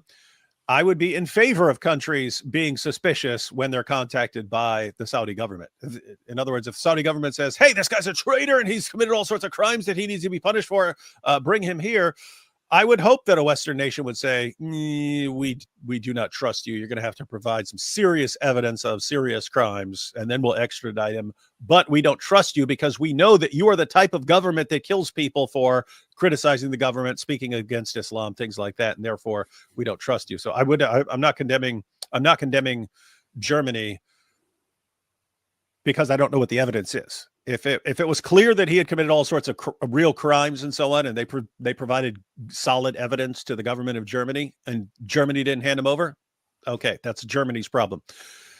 If they just said a bunch of things about him, and we have to punish this guy, send him back here because he's committed all sorts of crimes and he's a big problem, I wouldn't, because that's exactly what they would do with a person who just made fun of the government or spoke against Muhammad or something. That's what they do. Carl Karsnock said, you will never be white. Stop trying. I don't know what you're talking about. I'm much whiter than lots of white people. It's pretty darn white. And also, I could put white paint on my face. So don't tell me what I can't do or what I will not be. Don't be ridiculous. Willett says also a theory. Maybe he wanted to make the AfD party gain more votes. That's why he repeated the Islamic terrorist attack of Berlin. But the theory doesn't make sense to me because it would turn out immediately that he is not an Islamist, and it's weird. And Wyckoff, okay, you're convincing me. He's a psychiatrist to boot. Why are so many shrinks crazy? Why are they not? It's an interesting and complicated field that deals deeply with the human psyche and its pitfalls. You could also, whether you realize at some point, some people realize at certain points that they have mental health problems, and that makes them interested in psychology. But if you also think differently from other people, you think other people think weird. How are you not getting this? What is your major malfunction that you do not understand? That my thumb drive just came up missing, and so the government is conspiring against me, and I have to kill them. If you don't see that, then you can become interested in psychology from that perspective. How do other people not see things the way I see them? Let me study psychology. That's true. I'm too white. What do I do? You can always paint your face black. Yeah. And then post a bunch of pictures of yourself like Trudeau. You're not white. Yes, I am white. You're not telling you. Who are you to tell me I'm not white? You know what the funny thing about this is? I just find it so funny when I see these white nationalists turn up. The oldest found human remains from Europe hint at, or clearly actually demonstrate that the oldest native population in Western Europe was not white-skinned. They were very, very, very brown-skinned, very dark brown-skinned, and slowly adapted, and were actually pretty much invaded by whiter people and mixed and became white. The Indo-European people came in and mixed with them and so on, which turned them more and more white. And it's just weird to me, this whole white thing. Race is nonsense. Are actual racists saying this stuff, or is it just people messing with you? Because if it's actual racists, I'm inclined to mess with them. Be like, white people just had all the important genes bleached out of them. It's funny. That's why they can't walk out into the sun without getting a sunburn. They're immune to the sun. They have to live underground in darkness, like sewer rats. Powerful, powerful, powerful. What do you think the chances are that this causes some self-reflection in Germany's part in the immigration policy? 0, maybe 0.000001%. I would say it's probably 0.0001%. What do you think, David? In one word. I don't know. There's this issue of they've had way worse. I mean, they've had a bunch of bad things over the years. I mean, they've had attacks like this in the past. They've never learned from them. But over time, resentment and anger can build up in a population, and you can eventually have a situation where one thing just sets people off and they flip out over it. They can't. Never happened. Well, you have it right there. Tusi TV's shows he's still Muslim. I don't buy it. With all due respect to Tusi, Mahir Tusi, he's my guy. Scroll through it and see what evidence he gives. My guy. You said he was like 40 minutes. It's 23. So, yeah. A lot of proper history work that we've done to find out more about the attacker. Now, there are a couple of things to cover when it comes to this. If you haven't obviously seen the other videos, make sure to watch the report. So obviously developments changed there from the first live stream. The mainstream media are focusing on the suspects, right? Now, this man is a doctor from Saudi Arabia. We know that. He's 50 years old, from Saudi. He's been in Germany since 2006. Now, the media have been going around saying he is an atheist. Some say he's far right, and some say he's anti-Islam. We are here to tell the truth. We've done our homework. They are lying to you, and they are falling for the propaganda. We will focus on the true agenda of the man. We are focusing on the problem of sleeper cells, and we are focusing on how we can go forward. Just because somebody self-identifies as something doesn't mean it's true. I can self-identify as a penguin. It doesn't mean I'm a penguin. Or I can self-identify as a woman. It doesn't mean I am a woman. Now, the actual information. That's very racist. That was very transphobic. That was very racist against trans people. Yeah, it's just because he just randomly attacks trans people. You're not a real woman just because you say you are. Do you have balls or not? It's messed up because we like Tusi. It's funny that we're just randomly. I know. He's a cool guy. Born on the 5th of November, 1974. This man. 5th of November. Remember the 5th of November. Is not an atheist. This man is not anti-Islam. We've had a recent case in the United Kingdom, a number of them, that extremists claim to have converted to Christianity to avoid deportations and to seek asylum. This man is a foreign criminal wanted by Saudi Arabia. Actual criminal, but also as an extremist. Anybody who goes around and kills innocent people, he's an extremist. In this video, we are also going to talk about the concept of taqiyya in Islam, which is misleading and lying on purpose. Now, let's talk about this. We have some information about Talib's own details. This is actually it was a messenger service. We found his address. First problem. This is where he's based, Bremberg, near Nuremberg, right? He said he's based. Tusi just said this guy's based. That's messed up. Near Munich. This was where the attack was, Magdeburg. A random small town near Berlin. Not even actual Berlin or Hanover. Why would he decide to go there? Not Munich, for example, which is closer. And why attack Christians at a Christmas market, right? If you're anti-Islam. A lot of people are falling for the propaganda coming from the media. It's so interesting to see how easy the corporate media are still able to manipulate the public. Now, he's not an atheist because we have the evidence as well. First things first, there's this video of Talib confirming that he actually has set up an organization, even online, to bring in more migrants into Germany. the extremists who were being chased by governments, including Saudi Arabia, because Saudi Arabia obviously are doing a massive crackdown against extremists. Watch this. Hi, my name is Talib. I'm from Saudi Arabia. I'm an activist. I created a website to help people seeking asylum, especially from Saudi Arabia and the Gulf region. He's bringing in more illegal migrants. He's not an integrated German atheist or Christian. He's part of the problem. Now, German government have hang on. So far. Now, this is a 20+ minute video, so it's always possible. It's possible we're about to get a bunch of evidence. What we just saw fits perfectly with what the guy's been saying, right? That he's helping people, but who's he helping? He's trying to help like atheists and so on. So saying that he's helping get people to Germany from Saudi Arabia, that's exactly what the guy was saying. And he, according to him, so he wants to help people, but there's an organization that is taking the refugees and turning them into prostitutes. He tried to convince the German government. German government wouldn't listen. He blames all of Germany. Germany is trying to Islamize Europe, and he's declaring war. That's his reason. But anyway, that evidence right there, guys. What you want to be careful of, whether it's from me, AP, or whatever, is here's what we're saying. Here's the evidence, and then moving on and not actually asking the question, hey, does that actually support that case? Or does it fit in perfectly with the alternative? This case, what just was on the screen, that fits perfectly with what the guy was saying. So we'll have to wait. I only have one issue so far with this, which is that he just referred to Magdeburg as a random town. Magdeburg is not a random town.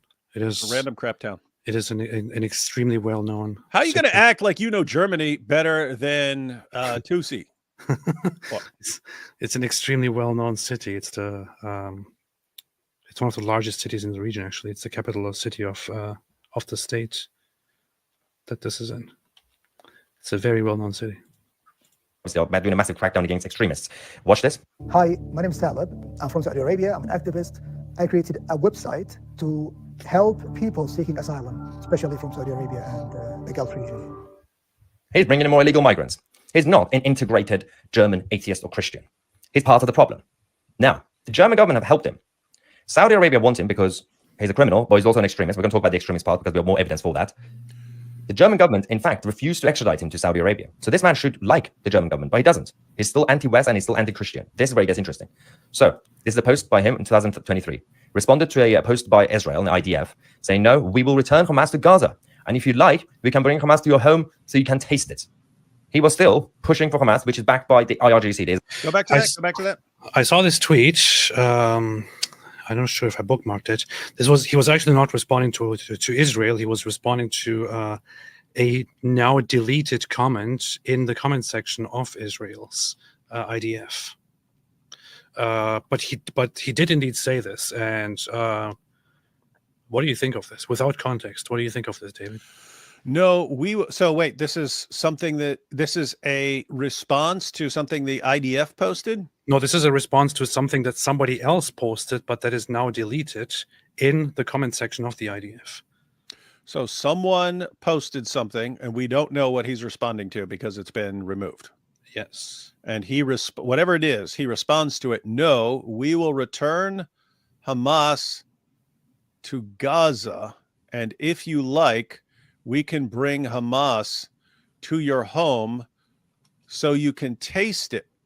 I'm not interpreting it the way Tusi is interpreting it. How are you saying this?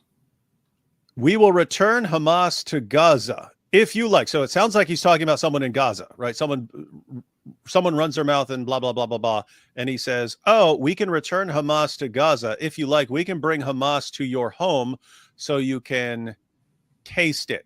So, hey, you like Hamas, you're cheering for Hamas or whatever, then hey, we could show you Hamas. It sounds like he's even responding from the perspective of someone who's on the side of the idea. Oh, if you like Hamas, we'll bring them back and you can taste it. We'll bring them right back to you. That's how I would interpret it, unless I knew exactly what he's responding to. That's of course what you would say because you're biased now. Yeah, so the issue here is, I understand looking at this saying we will return Hamas to Gaza, and acting like this is a threat to non-Muslims, this sounds like it's a threat to people who are defending Hamas. We love Hamas. Okay, well, if you want Hamas, then we'll give you Hamas. We'll give you Hamas. We'll take all the Hamas jihadis who are in prisons and stuff, and we'll send them back to you. And will you like that? So at best, I would say it's ambiguous. So here again, I would not take this as the case cracker. So we're gonna have to see what else he has. Inshallah. I will. If somebody can send me a link to this tweet, if somebody has it handy, I thought I'd saved it, but apparently I didn't. Please, This is the proof. please do so. Otherwise, I'll just scroll through here and look through it. Bring Hamas to your home so you can taste it. He was still pushing for Hamas, which is backed by the IRGC, the Islamic Republic of Iran, Shia extremists, right? Who are obviously in collaboration with Hamas and Hezbollah. The anti-Islam atheist was attacking Israel, saying we will bring back Hamas. Number one. This is also interesting. The foreign criminal was wanted by the Saudi government with a Shia background. He has been in Germany since 2006. Shia extremists, ladies and gentlemen. Right, We have more evidence about this as well. Shia extremists obviously don't like Saudi Arabia and don't like UAE, Bahrain, many of these governments, because they're doing a crackdown on terrorism, which is, by the way, funded by the Islamic Republic of Iran. It is important to talk about taqiyya. Taqiyya is a concept in Islam. There's a license to lie. You are able to pretend you are something else or somebody else in order to further your own agenda. They've done it so many times, including the recent terrorists who... For the very first time, somebody uses the taqiyya idea, and it's actually kind of makes sense in a way to me. For the first time, normally people very often throw around the word taqiyya and then accuse anyone of just lying.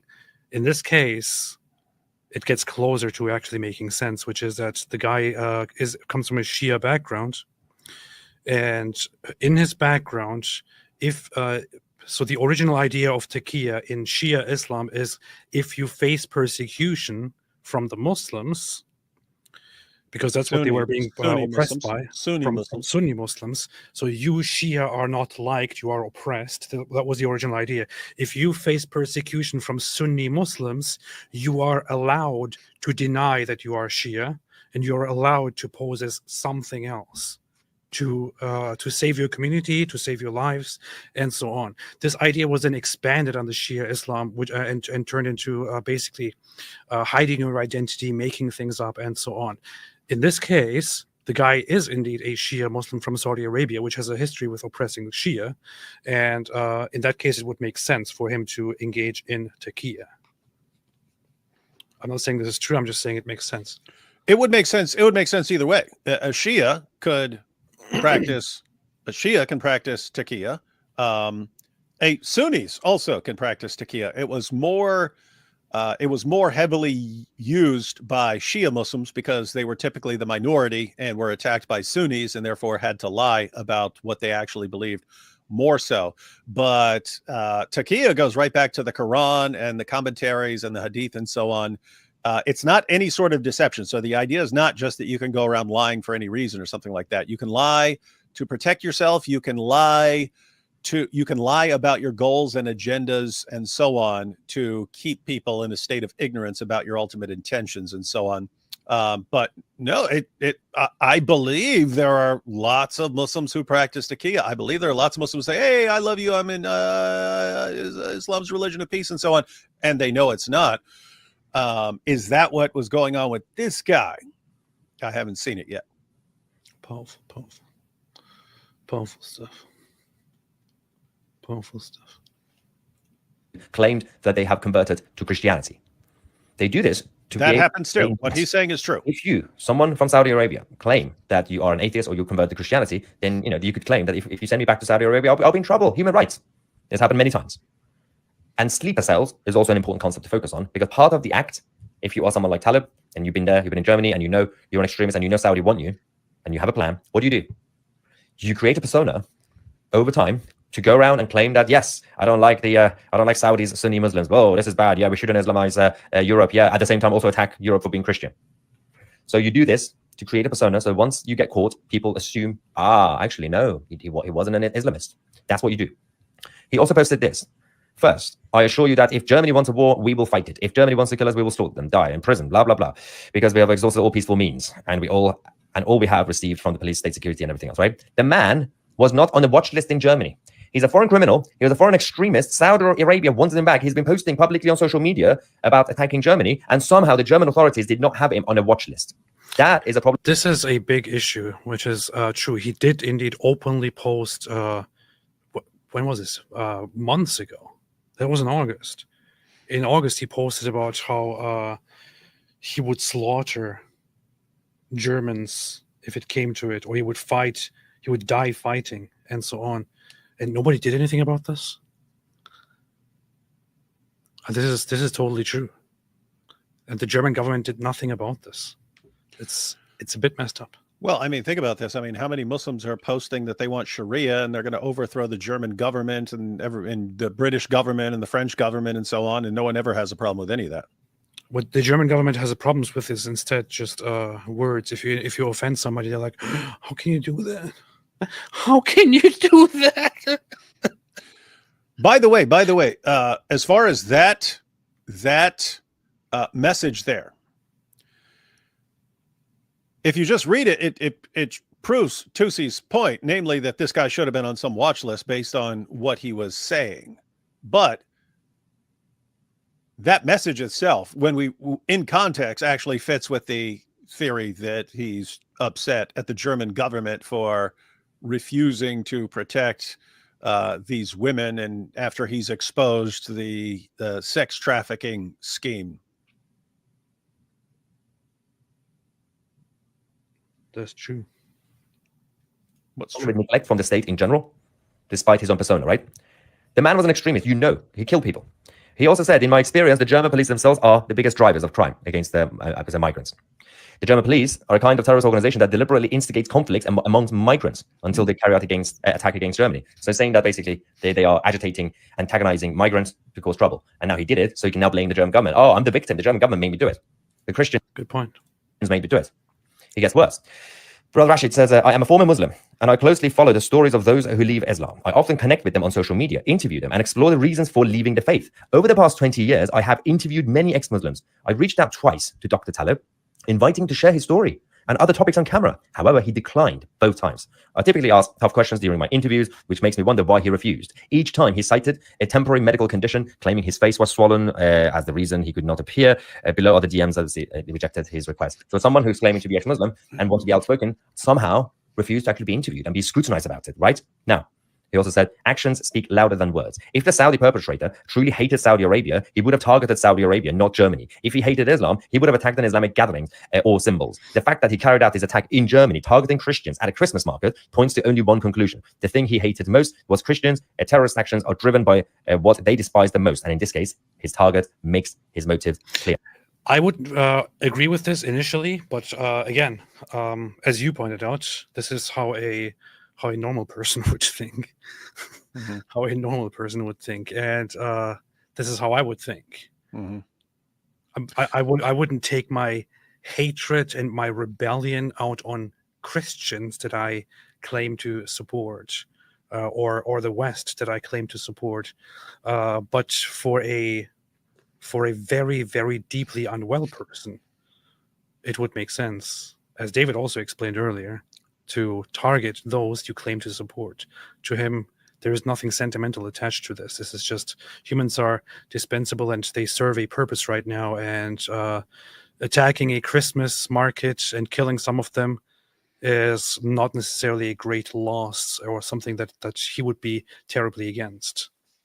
Yeah, and I would also add, a Christmas market doesn't exactly mean that it's loaded with a bunch of Christians and therefore that you're targeting a specifically Christians. I'm guessing everyone goes to, I'm guessing tons of just regular Germans, whether they're Christians, atheists, what it's like. I mean, it's like here in the United States, everyone's celebrating Christmas and so on. That's true. It just has a very, very, very, very traditional, aspect. Christmas feel. Yeah. So this is a situation where lots of people are going to be persuaded by this, because unless they've paid attention to what the guy says and his reasoning, it makes zero sense, right? Like once the guy lays out what he said, then you think, okay, that's crazy, but I understand why he targeted Germans. He explains why he targeted Germans. The German people are the ones keeping the German police in power. The German police are the ones keeping the sex traffickers in a situation where they can keep bringing in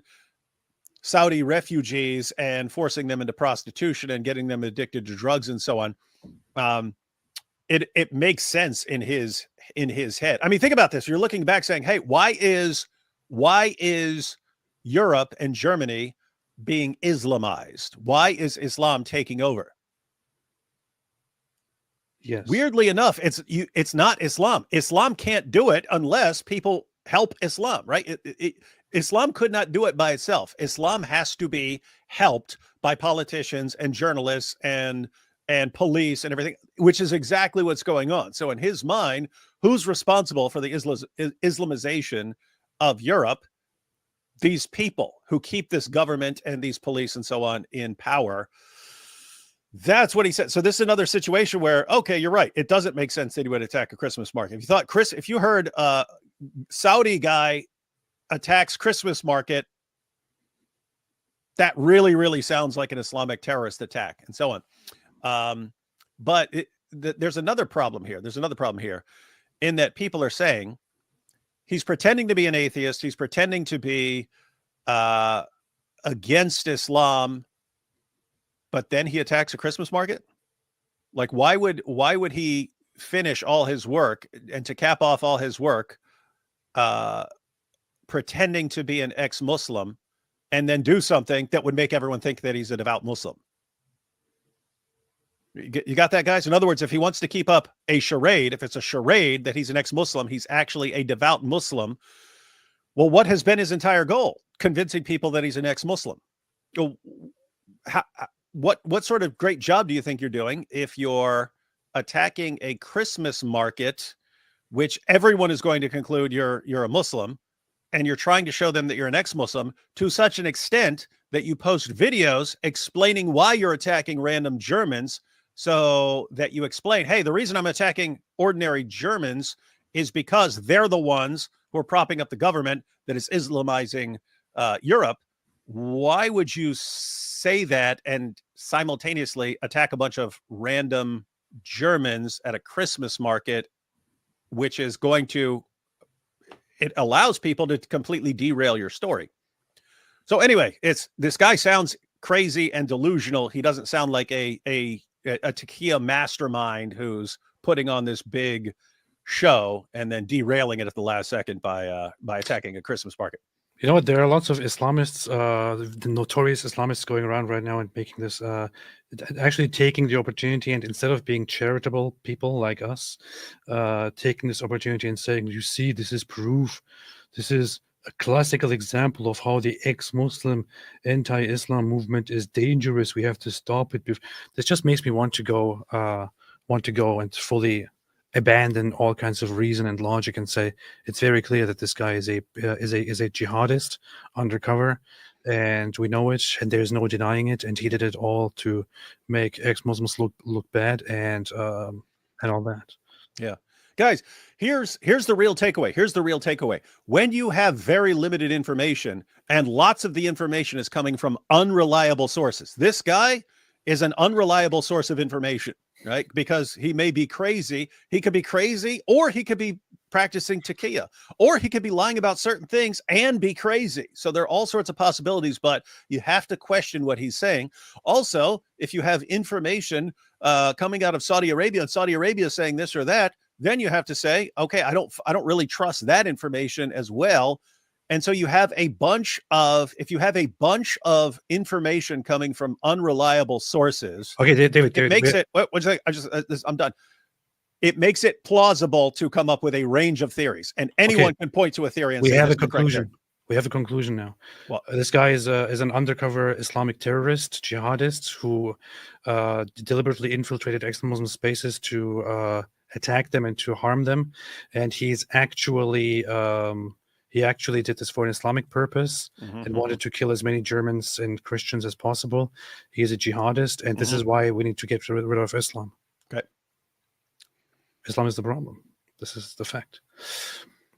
I'm going to look at her video here separately. Also politically incorrect, as she calls herself. She did this video explaining also the concept of taqiyya, as I said. Contrary to some claims, he was neither an... Actually, let's just watch it. Yeah, just watch it, man. It's only... Let's just watch it. Very long. atheist nor an ex-Muslim.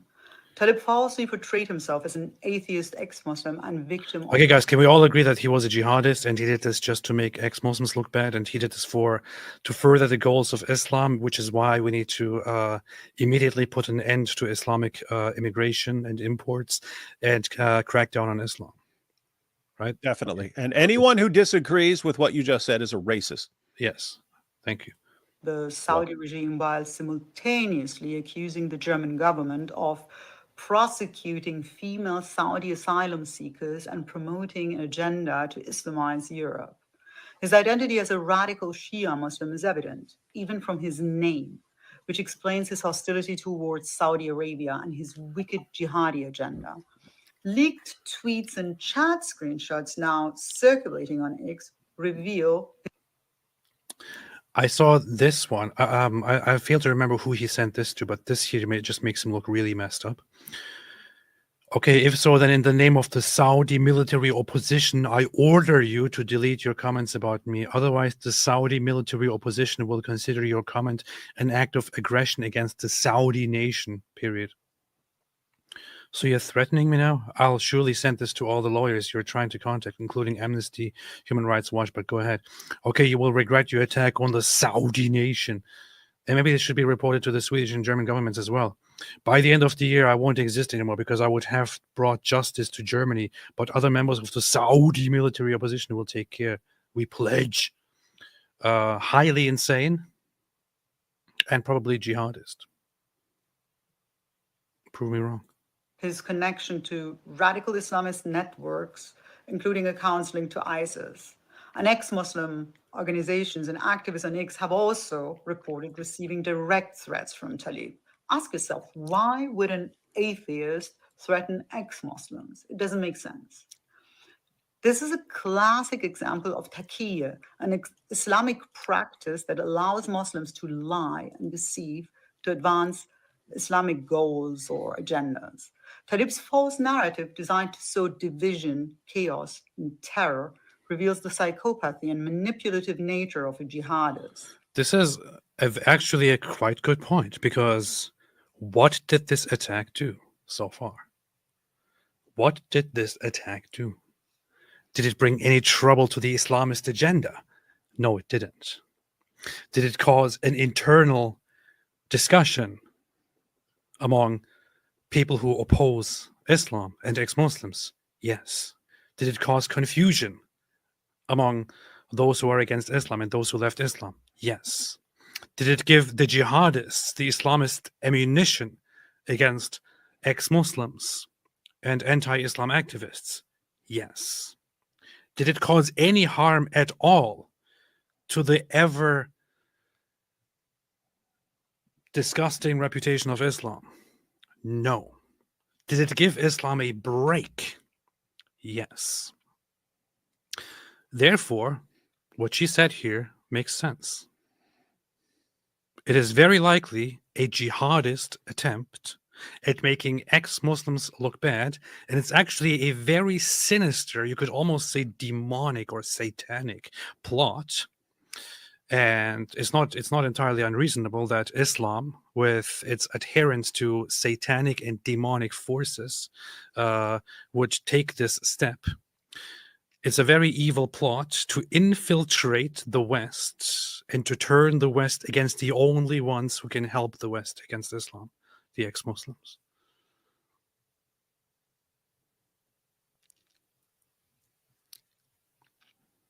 There you have it.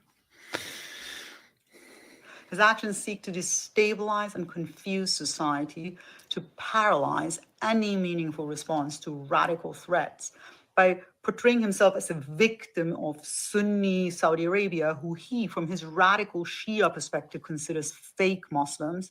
He furthers both his jihadist goals and his sectarian battle. This is why we should have stopped the Islamization of Europe a long time ago, because now you have these inverse attempts at making it look like the opposition to Islamization is the evil one. This is a very sinister and very nicely designed new strategy by the Islamists, who are trying to infiltrate now the anti-Islamic movements by carrying out these same Islamic jihadist terrorist attacks. For 18 years, this guy presented himself as an ex-Muslim just to further his jihadist agenda, and possibly went out abusing other ex-Muslims because he knows that ex-Muslims are the only hope for the West. And he knows that the West is very pure in morals and in development and advancement. And he serves the Islamic satanic agenda, which is why he took things into his hands with the help of the jihadist satanic forces and carried out this attack. Unfortunately, lots of people have fallen for this operation upon our collective mind. You shouldn't fall for it. Ex-Muslims are the only hope. David, what are you smirking at? Do you have something to say? No, it's the fact that the two stories that are going to dominate about this guy are the ones that are not the most probable explanation. It's going to happen. You're going to have the Muslim explanation, and you're going to have the critic of Islam, no, he's practicing taqiyya explanation. And those are going to be the dominant explanations. And the explanation that makes the most sense is actually going to end up being ignored. That's what I think is funny. Good. I also want to add, guys, I'm not saying that this is all a fact. I'm just asking questions. So. Just asking questions, guys. Are we allowed to ask questions or not? Are we not allowed to ask questions anymore? What the hell is this? Yeah, we can't even ask questions. Maybe this guy's right that the German government is oppressing people, not allowing them to speak. Powerful. Yeah. Now, if you want more, we have more evidence. But wait, there is more. I'm interested. Some of you are familiar with Omar Abdulaziz. Tlaib confirmed his connection to Omar Abdulaziz, who's also another extremist, also wanted by Saudi Arabia. Now, how many times do we have to actually show evidence for the mainstream media to do their homework? It shouldn't be our job to do it. It should be their job to do this. There's also the Middle Eastern Christian saying this. What happened in Magdeburg, Germany yesterday was a horrific terrorist attack on Christianity, on Western civilization and values. But let's be honest, this didn't come as a surprise. There's actually one detail here which I think everyone gets wrong about who Omar Abdulaziz is. He's considered a criminal by the Saudi Arabian government, but he's actually not an extremist. And Tlaib praising this guy or tagging him is actually not evidence of him being an extremist. However, considering that in our environment right now, it is not considered appropriate to go for the evidence and the facts, I will just drop my objection here and say, yes, this is clear evidence that he is an extremist with jihadist ties. If you want to play the game, guys, I would totally go ahead and play that as well. Omar Abdulaziz is a Saudi Arabian dissident video blogger and activist living in exile in Montreal, Canada, as recounted in the film. Oh, you're not supposed to say that, man. We are supposed to just push the. Oh, okay. So he's a radical. He's a radical Shia. Okay. Yes. Good. They have to actually show evidence for the mainstream media to do their homework. It shouldn't be our job to do this. Hang on. So the Middle East. What? I just looked up why Saudi hates him so much. He hosts a YouTube satire program known for its criticism of the kingdom and its leadership. So this guy has a satire YouTube channel making fun of Saudi Arabia. So he's an ISIS terrorist. Well, that makes sense. Got to be. Eastern Christian saying this. What happened in Magdeburg, Germany yesterday was a horrific terrorist attack on Christianity, on Western civilization and values. But let's be honest, this didn't come as a surprise. Not to me, not to anyone who has been paying attention. Europe has been overrun by immigrants and fake asylum seekers for over a decade now. The majority of them are military-age men, not families fleeing genuine persecution. The reality is that these individuals cannot and will not be integrated into European societies. The belief in supremacy, the imposition of Sharia, the disregard for other religions, and the refusal to separate religion from state, all of these elements are incompatible with the very foundation of Western democracies and, of course, Christian values. That's why he attacked Christians at a Christmas market. Hold on. What? I thought when he was reading all this that he was going to bring up evidence that this guy said, no, we must establish Islam. We have to, or something like this. and that it was going to be evidence. Apart from that, he just said, hey, there are lots of Muslims who want to infiltrate. I mean, that's all true. I mean, that stuff's true, that you have tons of fighting age Muslim men claiming refugee status. Some are legitimate, like I can't live here and I'm a minority Muslim, or I'm from this and I'm actually in danger here. Some of it is legitimate. But then you'll also have people who are completely illegitimate, but they'll say the same things. In other words, even if they're an ISIS jihadi, they'll say, oh yeah, I'm a persecuted Shia in this country, so bring me in. Or I'm a Christian, or I'm an atheist, bring me in. That all happens. That doesn't mean that's what that guy was doing. Yeah. So I thought it was going to be, this guy was saying something about the agenda of Islam, and then he was going to show that our Christmas market killer was going to respond, no, Islam will rule, or something like that. But we don't care about evidence. What are you talking about? So I don't understand. He was a jihadist. That's wait. That's now he's just taking super chats. Yeah, there's nothing other attached to this. Are you now attacking my Artusi or what? No. What I'll say is, I understand reading some of those points and concluding that he again, it is a live option for me. You've got dead options, which are things you can't take seriously. It is a live option that this guy is actually a jihadi, that he was practicing various forms of deception and so on. I didn't see the case cracker there that would convince me that that is the best explanation for what just happened. Yeah, so let's return to being serious. Since David doesn't want to be serious, he's just joking the whole time. But so the Omar, what's his name? Omar Aziz, what's his name? That guy, he's not an extremist. He's not a criminal. He's criminal possibly by, he's criminal by Saudi Arabian standards. So the guy that Talib was interacting with, he's criminal by Saudi Arabian standards. But I would also be a criminal by Saudi Arabian standards simply because I criticize Islam. That's it. The guy is just an activist and a satirist. Satire is illegal if it's against Saudi Arabia, in Saudi Arabia. So this is not evidence that he is actually a radical or that he has connections to terrorist cells or anything like that. Unfortunately, it's just not evidence. Here is another tweet suggesting that the terrorist Talib Jawad Abdul Mohsen, the perpetrator of the Magdeburg terrorist attack, is wanted in Saudi Arabia, but Germany, which criticizes what it calls the suppression of the Saudi opposition, granted him asylum.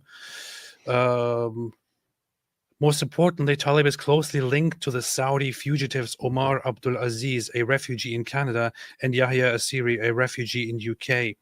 Like Talib and Asiri and Omar, opponents of the Saudi government incite violence and support extremist groups in the Middle East. This is an anti-dissident, pro-Saudi report here, for example. This is not evidence that these guys are terrorists. Omar Abdul Aziz is not an Islamic extremist or terrorist. This guy is actually just a satirist. So people who have used, and I've seen lots of them, people who have used this as evidence to terrorist ties are wrong. This guy is not a terrorist sympathizer or an extremist. He's a satirist. If Saudi Arabia declares somebody a fugitive or a criminal, it's not because that person actually did something bad. It's because they oppose Saudi Arabia.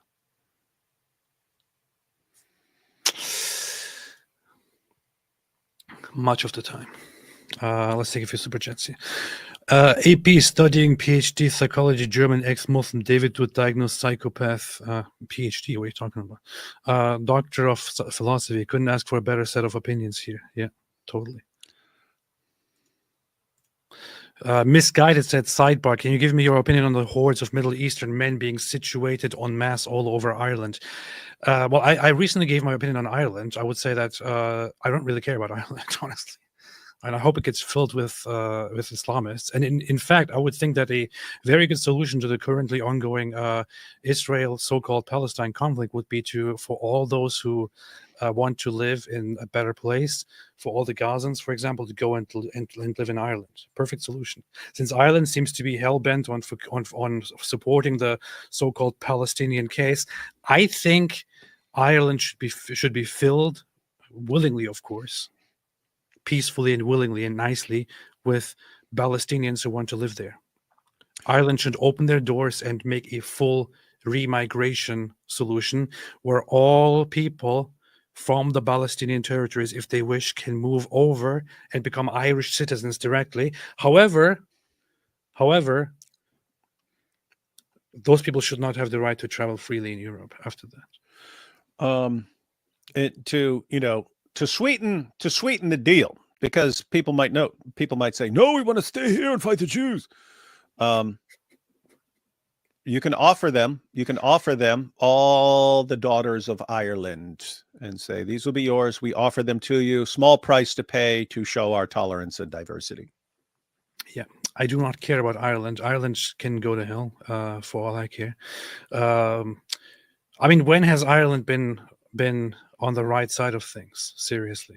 They think that because they have a problem with territory and with Great Britain, that the entire world functions just like them, and we know exactly what it means to be occupied. This is why we support the Palestinians. Your history and the history of the Palestinians have nothing to do with each other. They are completely different, have no relation at all, and you people are imbeciles if you actually think something like that. If that is your logic, you people are absolute morons, and I'm not surprised that people have some strong opinions about the Irish intellect. So, sorry to say, it's a little bit harsh, but I usually have respect for I don't know, Irish beer, Irish culture, Irish people, Irish leprechauns, the Irish accent, and so on. But apparently, the country collectively has some really, really dumb logic going on. And just like in the Second World War, they were like, we believe both sides are bad. The Allies are also doing very bad things. That's what they were thinking. They were being isolationists. When Hitler died, they actually issued condolences to Germany for the loss of Adolf Hitler, and so on. And right now, they're basically once again on the same side of things. Yeah. So, in short, Ireland, you can take your Shamrock Shakes and your Lucky Charms and your leprechauns and your pot of gold and your dumb accents and your everyday St. Paddy's Day. So let's just stay drunk year round. You can take all that. We don't keep it. We don't care. Take a bunch of refugees in Ireland. I don't care about Ireland. I don't care. If Ireland doesn't care about Ireland, why would I care about Ireland? It is really difficult to keep sanity in a Muslim country. And sorry, one thing more to add there. In Ireland, lots of people have very strong opinions about mass immigration and Islamization. And they want to go out and say, why are there so many refugees here now? Why are there so many Islamists, so many refugees? And also, we are against Israel. We support Palestine. Well, go F yourself. Traffic Monster said, it is really difficult to keep sanity in a Muslim country. Even if you move to another country, those hysteria always stays in your head. Greetings from Turkey. I hear you, and I see you, and I know what you mean. But just don't run your vehicle into any Christmas markets, please. CA, not from X social media. Aaron Cohen, Tuesday reported. Alhamdulillah. I checked both. Sivako, not Orthodox, Reform Conservative congregation. See, I knew it.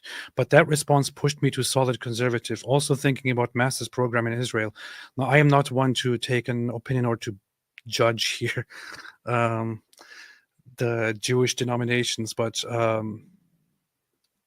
this is just something that you hear from, I'm sorry, but this is just something that you hear so often from Reform Jewish people or authorities that, oh no, Islam is not a problem. Islam, all religions have a bad aspect and so on. Shut up. Tezbot just got here, but I stand by it being a disgruntled Jehovah's Witness. That is probably the best comment of the day. That's true. Powerful. AKS99 rejoined Islam plus went jihad to avoid punishment. Could make sense, maybe. That could. I mentioned that there's a catch-all, which would include other hypotheses that we haven't thought of yet. So this would be, I think, the sixth plausible hypothesis, namely that he's an ex-Muslim. He actually became an ex-Muslim, spoke against Islam for many years, then became reconvinced that Islam is true, but now he's in trouble for all the things he said against Islam and all the things he did with the ex-Muslim community. And so what is your one guaranteed path to paradise? Go back to Islam and wage a terrorist attack. And that is your best hope for getting in good with Allah, because that's the thing more than anything else that impresses Allah. Fatwa said it's not everyone in Ireland. It is literally every single person. Every single person is sitting in front of a pot of gold and saying, I want to give this to a Palestinian. And that's what's going on. you prove us wrong. Prove us wrong. We're waiting. We're waiting right here. Prove us wrong. The funny thing is, What? contrary to most Europeans, Irish people don't seem to have a very good sense of humor when it comes to being insulted. The Miss made a super chat. Thank you so much. Appreciate it. Vitaly Koshin, what do you guys have against Zelensky? I don't have anything. No, against Zelensky. Zanelsky. I don't know who that is, so I have zero problem with Zanelsky. Is it Ukraine's fault Russia attacked them? I'm both Ukrainian and Jewish and a believer in Christ. How to react? I don't have any problem with Zelensky. Yeah, I don't even know what you're talking about. And I've said it in Ukraine. I mean, in my mind, Russians are pretty similar to Ukrainians. They're all lumped together. I think of them as very, very similar kinds of people. I do not know that is correct. The point is, I'm not just thinking, oh, I really like Ukrainians, but I really can't stand Russians. I do not trust Putin. I do not trust Russians insofar as I know they want to expand, not necessarily to conquer the world, but they do want the stuff around them. They want the stuff that's close to them. So they want Ukraine. They want to expand. And I do not trust someone like Putin expanding. And so I'm on Zelensky's side in this. I hope that the Ukrainians keep fighting until Putin eventually backs down and he goes back to Moscow, so completely humiliated by wasting all that time and effort and resources and all those lives that were lost, that he is just he's kicked out and never listened to again. So not sure what you're talking David was about joking without that earlier. Putin is an expansionist, irredentist, imperialist, aggressive, Hitlerite bastard, and the Ukrainians deserve their own sovereignty instead of being constantly told, no, you have to go by what we say. Especially by the Russians who, when they were communists, starved millions of people. Yeah, Ukrainians deserve their sovereignty. They deserve their sovereignty. Putin needs to go figure it out. Yeah. And Russia, Mother Russia, it all does not belong to Mother Russia. Mother Russia, we are tired of Mother Russia. That's our fault. That's our thoughts. Chance Schofield, my country's government publicly honored a Ukrainian Nazi who brought him to our country. Ukraine's government. How many countries are bringing actual Nazis to other countries? For praise. What they honored is unknowingly somebody who fought for a Nazi faction during the war in the liberation of Ukraine. Just because your country was occupied by the Soviet Union and you were then pushed to the side of the Nazis and fought for them with one oppressor against the other oppressor, that doesn't mean that you are all collectively guilty in the Nazi crimes, and it also doesn't mean that everyone has to know that every Ukrainian veteran is a former Nazi. It's a ridiculous association here. Ukrainians were brutally oppressed by the Soviet Union, and when the Germans arrived, the Ukrainians didn't know much about what the Germans are actually doing.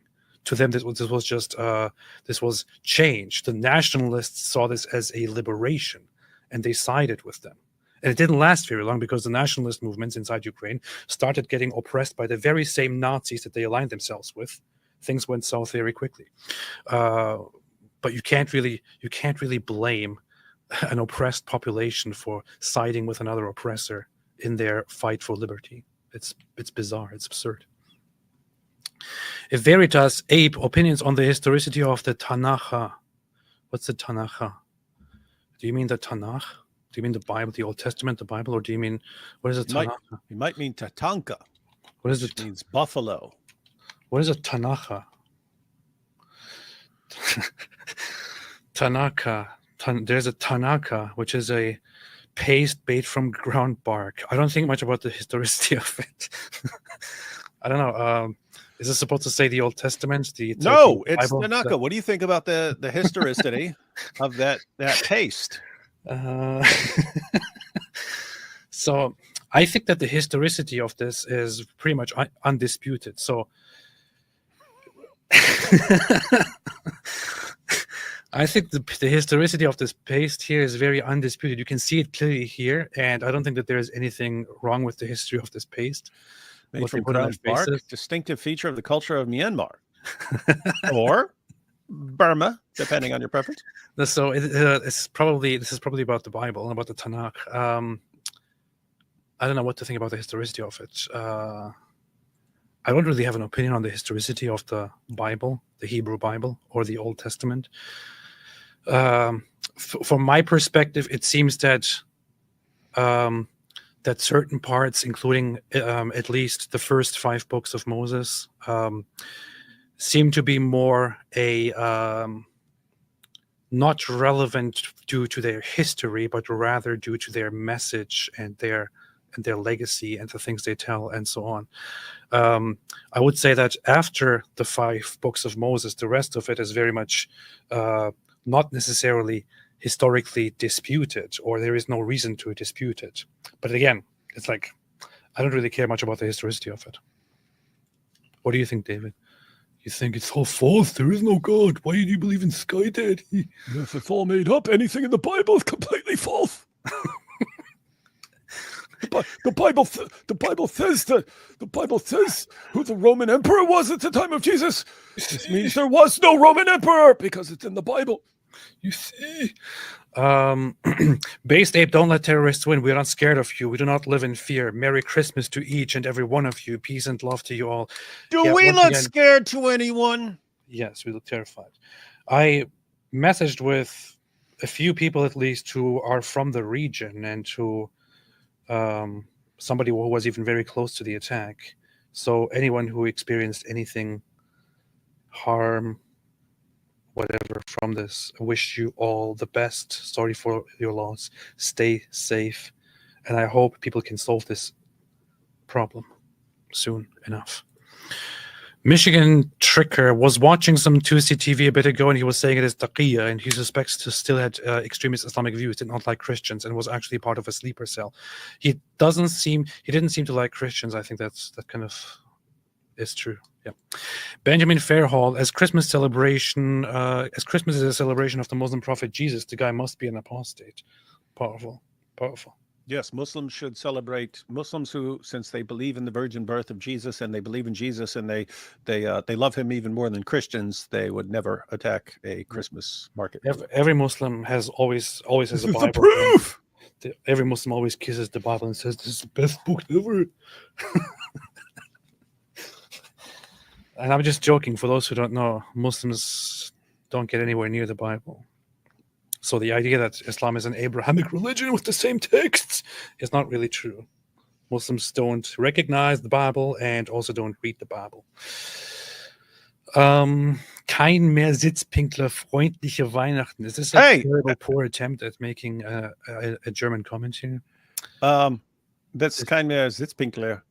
Islam has That's become right. satanic That's over right. the No couple of more, because you're already full. Germany is chock full of Sitzpinklers. That's true. Blood went nuts after reverted to his factory settings. Reverted to his factory settings, which is slaughter Jihad. people. No, I actually pointed that out in response to a comment. You could, as far as why even an atheist would, if he's an atheist and he's an ex-Muslim, as he has claimed, why someone like that would resort to terrorism. Well, keep in mind, if he's raised in Saudi Arabia, that's how you can deal with it. It's similar to like Massab. It's like, why is he so mean? Well, think about how the environment he's raised in. You can be raised in an environment where this is how we deal with things, and you can change your beliefs, but you're still a pretty brutal type guy. You could be that. You could be like that and think that terrorism is the way to go when things go wrong. Here is something that is, I think, of significance. Yasmin Mohammed made a tweet about this. I'm going to get back to your super chat, Jay, in a second. So Yasmin Mohammed said, "The man who was arrested for the most recent terrorist attack on a Christmas market, this time in Magdeburg, Germany, is allegedly Saudi national Taleb al-Abdul Mohsen. I've known him for years, online only, and he never seemed stable to me." That's what he doesn't seem stable to me either. He obsessively went after an ex-Muslim Saudi woman. We can confirm this. She's talking about. She's talking about the one that. The same one from the video, the one who showed her bra. Yeah. He obsessively went after an ex-Muslim Saudi woman. He wanted my help in exposing her, and then turned aggressive when I wouldn't comply. Friends have shared with me that he was targeting other Saudi female activists as well.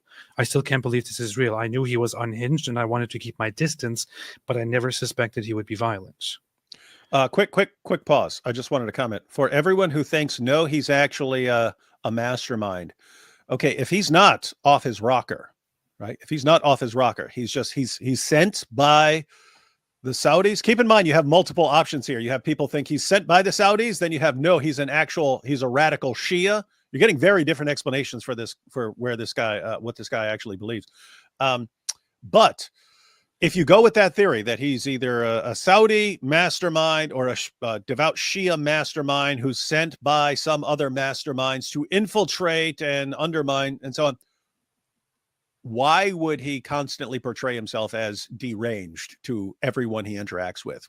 Like, what's the purpose of that? In other words, when someone really sounds unstable constantly to a variety of people, you have to think, okay, either this guy is legitimately mentally ill or he's pretending to be mentally ill. Why? If he's trying to get in good with all these people like Yasmin and AP and everyone else, why would he constantly portray himself as mentally unhinged if he's not? Because what's the purpose, right? You got to account for that. Your theory has to account for that.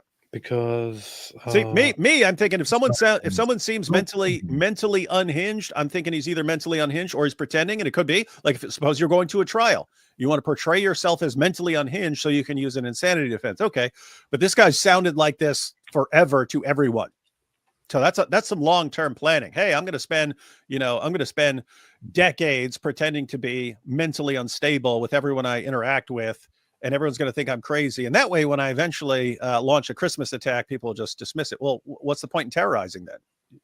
If you want to terrorize someone, it actually helps to, as part of the definition of terrorism, is you have a message. The message that he wanted to spread with this terrorist attack, according to him, was the German government needs to stop what it's doing, needs to stop spreading Islam and these kinds of things. If you're thinking he means something else, well, the message is kind of lost, isn't it?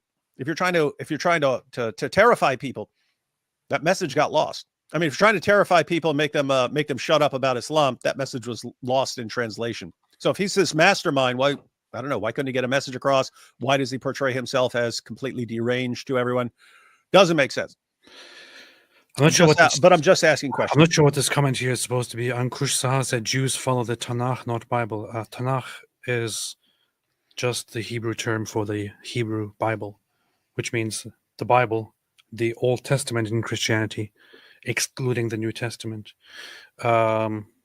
It's an abbreviation. It's very typical in Hebrew, where the T stands for the Torah, the N stands for the prophets, and the K stands for the writings. Tanakh, that's what it is. So, not sure what you're on about here. Powerful. There is suspicion now that he was actually working with Saudi authorities to bring down Saudi female activists. This is, again, a theory that makes sense. And although I cannot confirm this, obviously, I will say that this theory aligns with my experience and exchanges with him. This is a tragedy on top of a tragedy on top of a tragedy. This will now make it harder for ex-Muslims to seek asylum in EU or anywhere, probably. The first thing that I thought about, that I thought when I looked a little bit further into this, is that this guy, since he was aggressively trying to make contact with every ex-Muslim out there, probably made some connections with people, especially from Saudi Arabia. I people from Saudi Arabia, ex-Muslims who made contact with him, probably feel a little bit uneasy about this whole thing now, because they might think that he just coordinated and collaborated with Saudi Arabia against them or something. I don't know. This will now make it harder for ex-Muslims to seek asylum in the EU or anywhere. Probably it will also feed the racist narrative that all Arabs are terrorists, regardless of their faith, which I've already seen gaining predictable traction. The epicenter of this is the tragedy of the families of those killed and the trauma the survivors and their families will endure, of course. But even the far-reaching ripple effects of this will continue to cause devastations for so many. My opinion is just very easy on one of those things, which is that Europeans need to stop thinking they have a responsibility against the rest of the world to accept anyone coming from different countries. But that's pretty racist, of course. Jay said Dawood is wrong. It doesn't sound like an insane person. He sounds exactly. It I sounds like have someone to who pull secretly rank here. devout. The I obsession with Rana and exaggeration of the video is a clear clue. He failed to infiltrate. Bull. I'm going to pull rank on you. I'm going to pull rank on you as far as knowing what crazy people sound like. I've been in multiple mental hospitals, had many conversations with many people who are in mental hospitals. That's exactly what the paranoid people sound like. That's exactly what the people with paranoid delusions sound like. Now, here's what you could say. Here's what you could say. As a psychologist, he would know how to imitate a person with paranoid delusions. Why would he be doing that? He's sent as a mastermind to infiltrate and to get everyone on his side, right? Wow. He's supposed to be getting all the ex-Muslims on his side and to be building trust. If you're trying to build trust, if you're trying to infiltrate a group, your number one goal is to build trust. Why are you going to build trust by sounding completely unhinged to everybody? Why? Makes zero sense. So I'm not wrong. You're wrong, Jay. And besides, I don't know what you're saying I'm wrong about. I acknowledge that there are 5 or 6 legitimate theories that are live options that are good explanations that you won't know won't know definitively which one is true until some more evidence comes in. I'm just saying the evidence, the totality of the evidence favors one hypothesis more so than Elon others. Musk retweeted an ex-Muslim. That's funny. Elon Musk quote tweeted her video that we just watched. She's from Germany. Whoa, that's interesting. So Elon just amplified this guy's pretending. That's actually funny. Elon Musk just highlighted, quote tweeted an ex-Muslim account. Wait, what did he say about it? Who explains this? WTF is the German press saying. Most people in Europe still think the legacy press is real when it is pure propaganda. Please send them links to X so they know what's actually going on. And so now we know what's actually going on because we've got this lady. What are the proposed community notes? We don't look at the community notes. We only look at what serves. I'm just interested in what people are trying to respond. It was a doctrine for Muslims about Turkey. Expressed his wish to give the death penalty to Angela Merkel. What does it have to do with anything? Turkey is a Shia concept. Okay. What are the ones on here? Her logic is fluid. By the way, guys, you see the disputes? Radical Shia or Saudi agent, so on. Those are very different things, guys. Radical anti-Saudi Shia versus what? Look at this community. Maral is an Iranian ex-Muslim and Shia. She fits. That would mean ex-Muslim and ex-Muslim, and he's Shia Muslim. She fits into the profile she is complaining about. So because Maral here is an ex-Muslim and former Shia, that means that you cannot trust her. She's not reliable. This is what the comment here is. This is a typical Islamic attempt here, probably. It's kind of funny. There is no evidence for the claim that the Makbar killer is a Shia Muslim. The killer has an account. Okay, he was a Shia Muslim. That's what we know. Well, community notes are terrible at this point. Terrible. I want to have a look at one thing. Actually, I want to first have a look at this because I just came across this. Islamic preacher in Germany. You can't stone a woman for adultery in Germany, but when we establish an Islamic state here, stoning will be legally allowed in the Sharia. We're going to need lots of stones because we'll have to wipe our butts with the stones and stone all the adulteresses. This guy is Can you tell me how to wipe my butt? With my hand a halata. Can you tell me how to wipe my butt? It's one of the best songs ever made. It is. That was a jam, man. For those who have missed it, there is a song that was just published by one of the greatest musicians around, Sal, who just published a song which is called "Tell Me." Hey, you should finish going through the super chats and then play it as the outro today. Yeah, we can all have a little listen party for this one.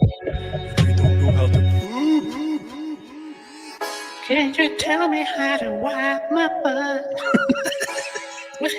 it's such a beautiful song. It's just a jam, man. The thing is, I heard this yesterday, and I was quickly taking a bite, and I heard this. It got to this part, and I started cracking up and choking on my food. And it was unexpected, man.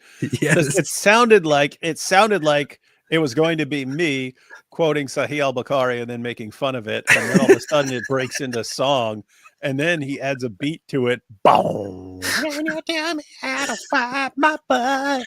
And today, I'm like, I took a shower, came out, joined my my family, my kids, and suddenly my two kids start singing this song. Can you tell me how to? Like, what the hell is going on? And my wife said she started laughing, and she said she played the song earlier, and they heard it and they found it funny. They were like, "Is that Daddy?" Daddy's a famous musician now. But yeah, this guy's famous in Germany. He is a Pierre Vogel. He's one of those people who were converted to Islam in the 2000s, early on, and Fegelein. he was one of those people who were pushing the theory that, oh, you see, everyone is converting to Islam now. Not too long, soon everyone will be Muslim, inshallah. Since then, things have calmed down quite a bit, so it didn't really go as planned. But anyway, let's see what he says. Darf man jemanden wegen Ehebruch besteinigen? Ja, also du kannst natürlich nicht jemanden, wenn du hier in Deutschland bist, dann auch steinigen wegen Ehebruch. Ja, geht ja nicht. The question is, can you stone somebody because of adultery? He says, well, of course, here in Germany, you can't do that. Aber wenn jetzt ein islamischer Staat da ist, ja, wenn ein islamischer Staat da ist, dann ist es die Pflicht von dem Führer, diese Urteile des Korans durchzuführen. But if there is an Islamic State, but when there is an Islamic State, then of course it is the obligation of the leader. It's kind of funny his choice of words here. He refers to the leader as the Führer. It is the obligation of the leader to carry out this punishment. So that's what he's saying. Not wrong. Pretty Islamic. Pretty Islamic. Why are you surprised? This is Islam. Alhamdulillah. Another look I want to have at this. You can see here how stupidity has become so famous on X. And when I see dumb stuff like this, it's just it gets very difficult for me to take the statement seriously that that X is the most reliable source of information. Kim Iverson says in response to, why do Muslims need to live in Europe? Why can't they live in their homelands? She says, because we're bombing their homelands. Which homelands are we bombing? I don't know. Apparently, all of them. So you have like if you think about the big refugee crises. So what? Syria? You had like millions of refugees pouring out of Syria. Which, by the way, which happened because of infighting. It wasn't because we were bombing them. Yeah, that was a bunch of different Muslim groups attacking each other. So I'm trying to think who are we bombing? Who are we bombing? That the only countries that are currently that you could say that they are currently.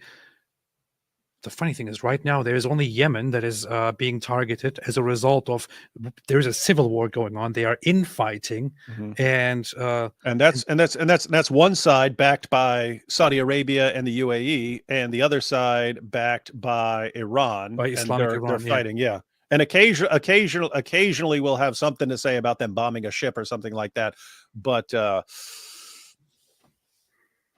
that's true. Yeah, how's all this on us? That's true.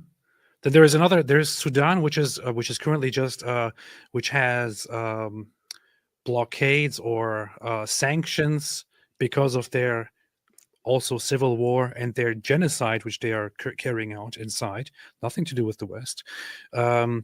Libya is not being bombed. It started getting really messy because of Gaddafi, who was a horrible, horrible leader. There's nothing going on here. There is the only places that were recently things were carried out, aside from Syria and Yemen, where, let's say, there was some action in Lebanon, which the other side started. Hezbollah started it. And then there's the Palestinian territories, which also started it. There is no place, there's no Muslim country that is being bombed by us. The majority of Muslim countries weren't even bombed in any recent time. What the hell is she talking about? But look at the interactions here. 55,000 likes. 55,000 likes. Which is why she says stuff like this. Just say those kinds of things, and that gets you an awful lot of positive reinforcement. 55,000 freaking likes for such a dumb statement. I remember years ago when such a statement, when something like this was anti-West.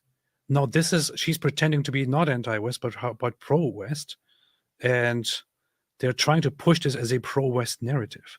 It's just so dumb. These people are. But the people are retarded. Yeah. I just said to her, debate this with me, and so far I haven't received a response, although she follows me. And I'm going to show you what I received as top comment in response to my debate challenge here. David, what do you think I received as response to my debate challenge to this? Nothing. Or you've been humiliated already. Something like that. I don't know. You get any responses? Oh, there you go. You're a Jew. I will take this into consideration. Thank you. Powerful. This is what I got in response. That's powerful. Because we're bombing their homelands. Oh, debate this with me. Jew. It's always about this. We're dealing with absolutely mentally retarded people who pretend that they know something about the world. Dude, I noticed that. So we did a little show, and we just went through some deranged things that Candace Owens has said, and the comments afterwards. People are pretty freaking nuts, man. Especially when I pointed out that my inclination is not to go with the conspiracy theory. There can be a conspiracy, but if I can explain everything perfectly easily without a conspiracy theory, or if there's a problem with my interpretation, but your conspiracy theory is like 1,000 times more insane, that I'm not going with the conspiracy theory. Turns out there are a lot of people who are very sensitive about not going with the insane conspiracy theory. They're like, you know what you're talking about? You're so stupid. Look at this. Oh, come on. The entire government was in on the bringing down the Twin Towers to do this and that. You see.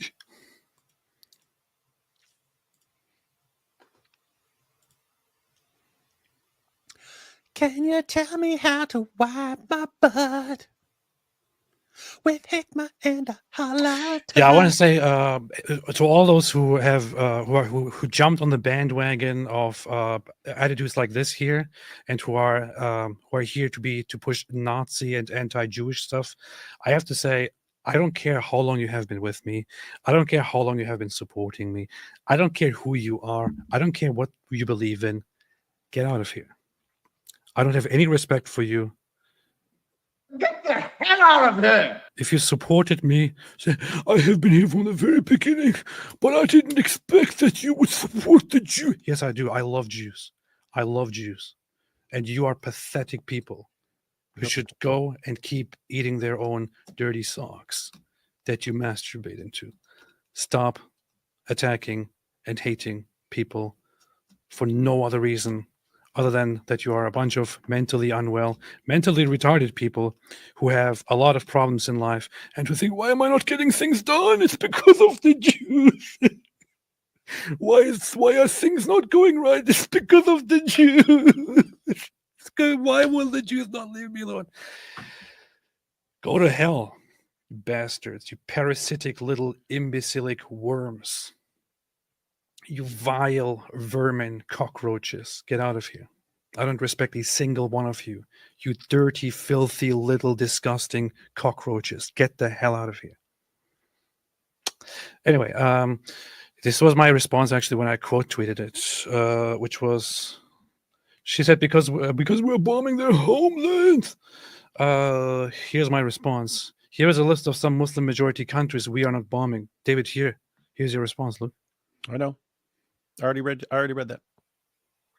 I read it when you posted it because that's how I am. But how can they choose any of these if they can just go to Germany? It's easier. It is an important question, right, guys? You have dozens of Muslim countries, and any Muslim, when anything goes wrong in his country, wants to run to a non-Muslim country and not to another Muslim country. And Muslim countries don't want other Muslims from other areas coming to their countries. Powerful. Powerful. Powerful. Powerful. Powerful. Songs of Relief said, you guys don't get any of this. You are meant to listen to one side of a story, jump to a conclusion, and then XOX on that hill. Do better. This is true. I'm sorry. It is fascinating that this is the mentality of some people. It's like something happens and then they jump to their conclusion and then they attack anyone. There could be no information coming in. They'll cling to the idea that was put forward by someone they like, and they're just, nope, can't question it now. And then if they see someone going, actually, I'm not sure the evidence supports that, there's this other view, and then there's this view, we have to attack. Powerful, powerful stuff. It's very powerful. Eric Barler, lunatic comes from the Latin word for moon, luna. It was thought the moon would make people act crazy. I know it's a bad pun. Is that actually true? As far as lunatic, yeah. It is? Oh yeah, that's funny. From the belief that the moon's movements would cause intermittent insanity. That's funny. I love it. Comic Nut 64. The German government is trying really hard to prove it's anti-Islam, but they're bad lies. Let's call a spade a spade. They can't fool us no more. Do we have to beat them in another war to show them truth? Merry Christmas. Alhamdulillah. Yeah, it was obviously undercover jihadists to make ex-Muslims look bad. Until proven otherwise. Prove me wrong. Comic Nut 64. YouTube made me censor. Powerful. I'm sorry it happened to you. Graham Finlayson 5 said, reminds me a lot of the Daryl Brooks incident. David, do you know who Daryl Brooks is? You don't know who Daryl Brooks is? Neither do you, but Shame. one of us is going to look it up. You can move on now. Shame on you. Shame. ESPS, have you seen Visegrad recent post about Stockholm? I haven't. Can check it out. And Wyckoff, my super chats were from the start of the show. Your evidence shows he's nuts, but Tusi really thought he was a jihadi.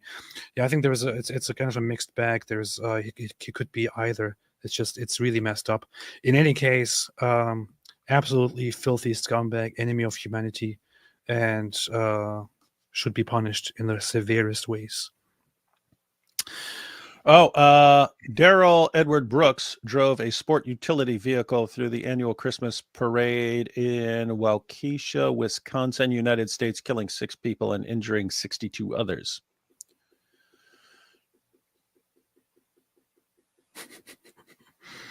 I will just block some people here. Finally, good. Okay.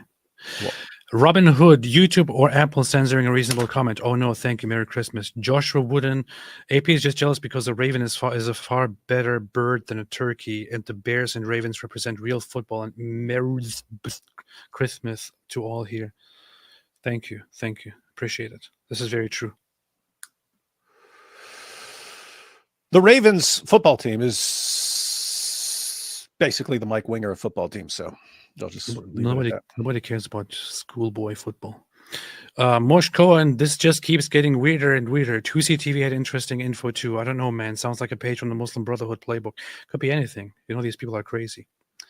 Until proven otherwise, until somebody can disprove it. This is how we do things nowadays. Until somebody can prove me wrong, this was clearly an undercover jihadist trying to make ex-Muslims look bad. That's it. Can we conclude that the Dawa clowns of the world united to send this guy to infiltrate Germany, yes, all to make the ex-Muslim community look bad and stop Germany from bringing in ex-Muslims. Yes. Don't forget how much money Qatar pours down all over the West, and they are known to go head to head with Saudi. Man, this is definitely unique. This is true. You need to get rid of the Qatar fundings. Mossab Hassan Yusuf for the children said, AP, you need to ask Santa for a new computer like David Wood asked him for a new chair. Do it for the children. Did you really ask Santa for a new chair? Is that how you got a chair? Yep, and he brought it early. He's like, oh, let's get this chair now so you have a nice chair in case you go live on Christmas. It is totally based. Time and Chance says MSM wants to will blame MAGA. You already see. Yeah. At first Israel and then MAGA. John Empire Power, just Islamic traumas, needs Christ, love the neighbor. To do that. I'm Billionaire David Wood new chair inspired me to get a new monitor. AP now needs to get a new computer. I upgraded from 23-inch to 32-inch, but Momo wasn't able to upgrade 1.8-inch. You really had to connect it to that. That was as unexpected as can you tell me how to wipe my butt? Guys, if you listen to the song, it comes out of nowhere. We'll play it. Mossab Hassan Yusuf, none of the trolls will ever be as white as AP's profile pic. Insert Homer Simpson meme nerd. Yeah, it's true. Have you seen my profile pic? What are you talking about, white man? Goat up, AP, you'll never be a goat. Stop trying. Sure. Stephen Thomas said all the you're not white stuff about irrelevant. It's garbage. I know. Right. Arctic based. It is totally based. If the Magdeburg terrorist attack was really an ex-Muslim Islamophobe, the attack seems rather irrational. Schizophrenia, split personality disorder. I also thought for a minute there, I thought split personality is something that you could really bring into this whole story, but it's also a very, very controversial. All you need paranoid delusions. That's where you interpret everything as like someone's out to get you, like he sounded like. But in addition to that, he also sounds like some deranged control freak, like someone who has to you have to do what he wants, or he's going to flip out on you and view you as an enemy and so on. That's true. I interpret different. Sound like a threat. Yes. Infinite Oneness, why do leftists love Islam? Because they love rape. Peace be upon me. AP, you practicing taqiyya. Get the hell out of here. Thank you. I will.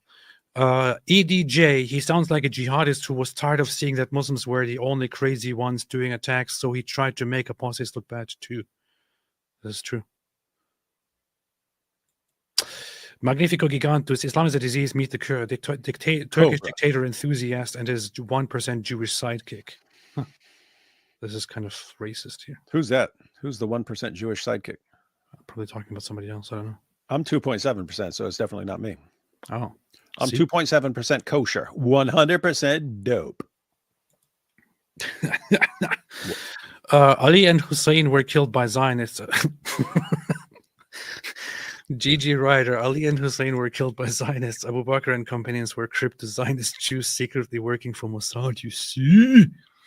Those not familiar with Shia stuff, Ali and Hussein are the son-in-law and cousin of Muhammad and his children.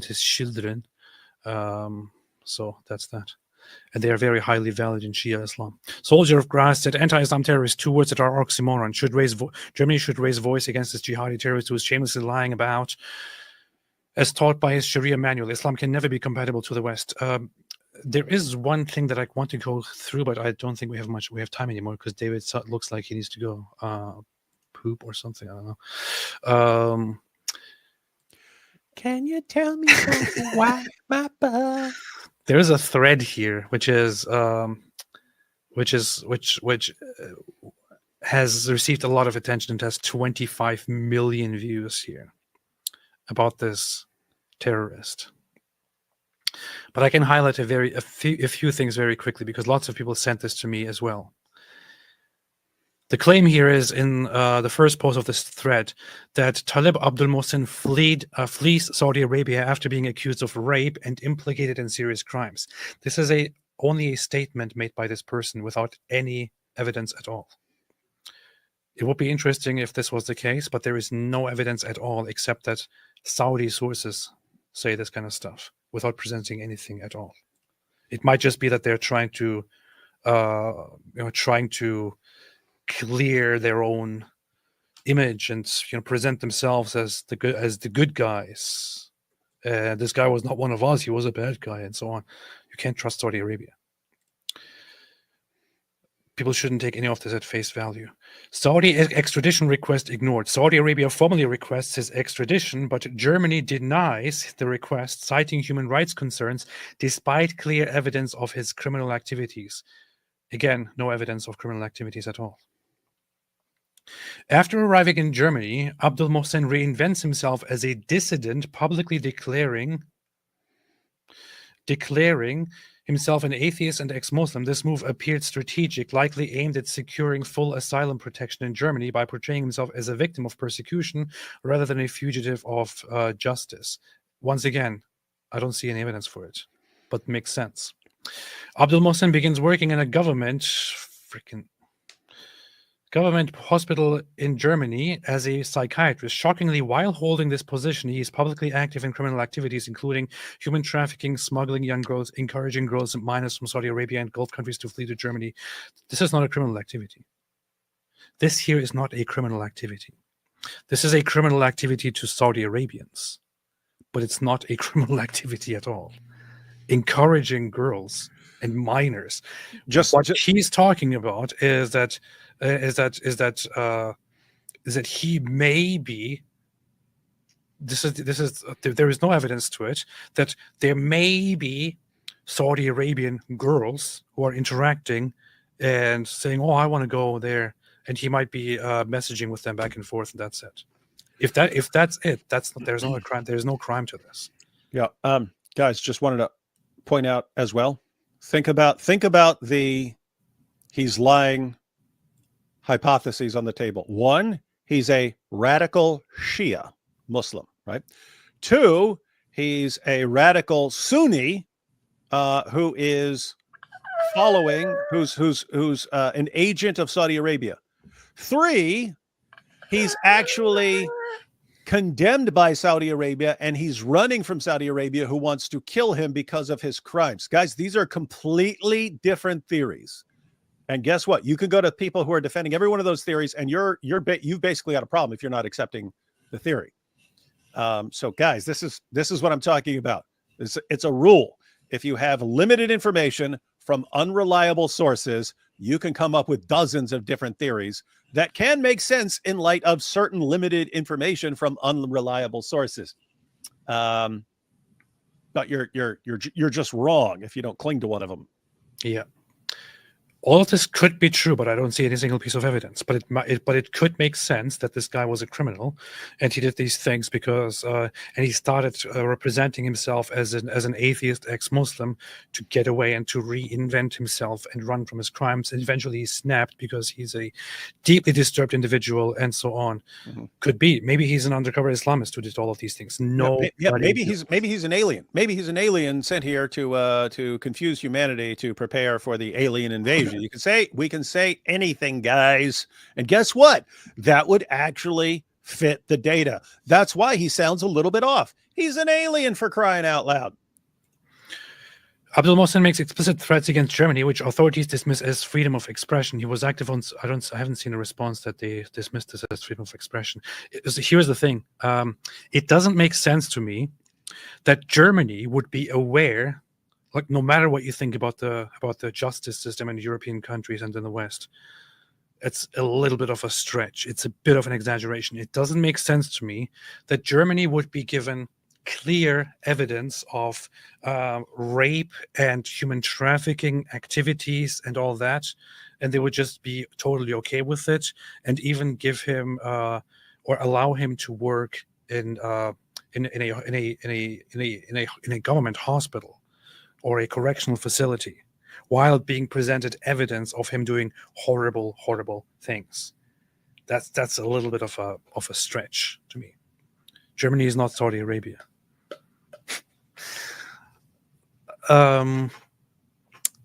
He makes explicit threats, gets ignored. Saudi Girl reported Abdul Mohsen's terror threats to the German government via their official X account, and they didn't respond.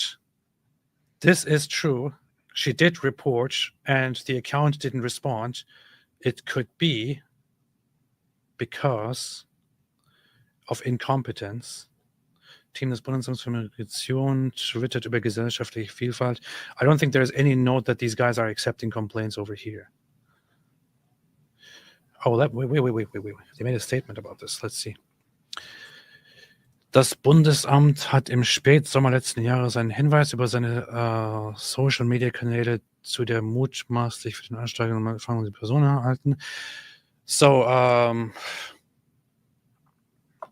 I will just put this in a translator and have it translated like that. I can't bother translating all of this. What? Stop judging me, David.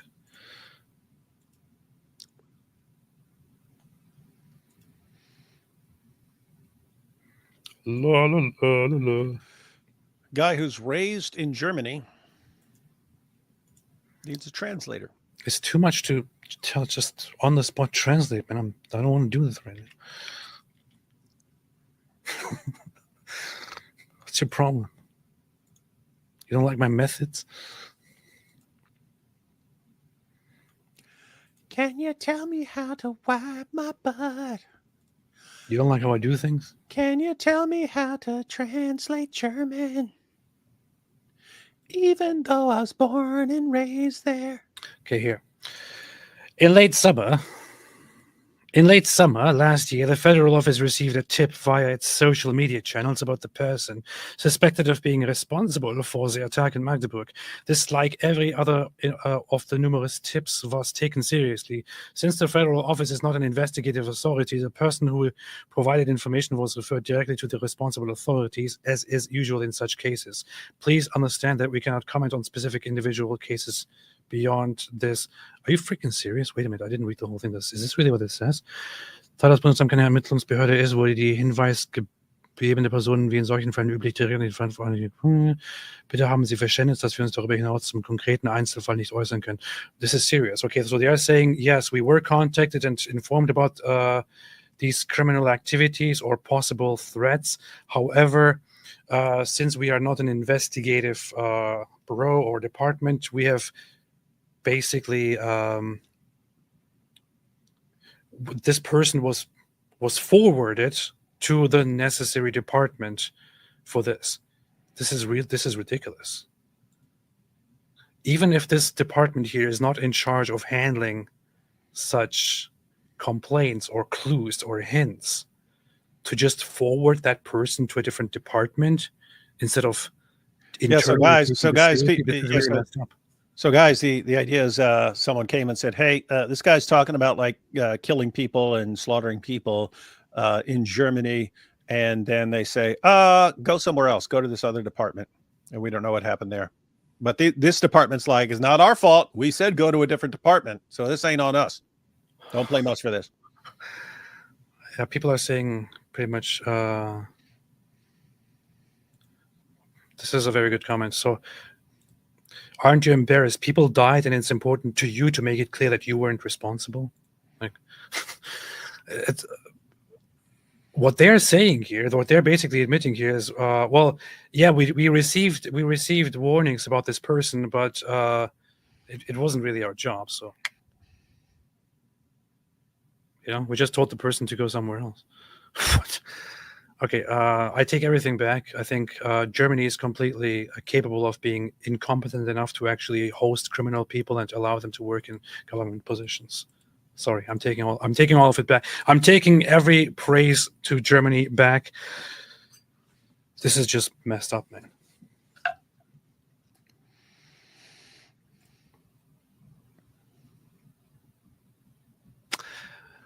I don't know what to say anymore.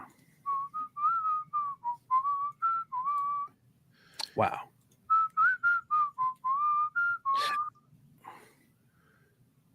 Is this what Germany has become? This is not how I remember Germany. Seriously, this is not what Germany is known for. I don't get it. This is so weird. The statement basically means, yes, we were informed about about the threat, but it wasn't really our job. So, Not my job, son. I mean, if I'm we'll follow orders if we're given orders, and we don't care what it is. We don't care. You can order us to do anything. We'll do it. We'll do it. but that wasn't our job, so don't blame us. If you received a tip that clearly shows that that a person is saying, "I will not live by the end of this year, and I will happily slaughter lots of Germans," and so on. If you are informed about this tip, let's say technically, officially, it's not your job to investigate this. If you are given this tip, would you not internally forward and take this seriously? Or would you just say, "Oh, that looks really messed up, but it's not my job after all, so I don't care." Wow, man. Go top AP, you have lots of Irishman support. I'll be taking my Lucky Charms and leaving. You're not even in Ireland, man. People who are people who have Irish ancestry but are not in Ireland do not count into the Irish category. Well, it's what you get though for LARPing. insulting the Irish like you did earlier. Stop LARPing. There are lots of people who are like, "I'm Irish. I'm Irish, man. I'm Irish. Yeah, I'm Irish." Yeah, you're not Irish. AP, you have lost this Irishman. No, the Irish are Palestinian. They are. They're the real Palestinians. That's true. That's BS. AP, look up what the guy did. Nazi in Cannes. Humst? What?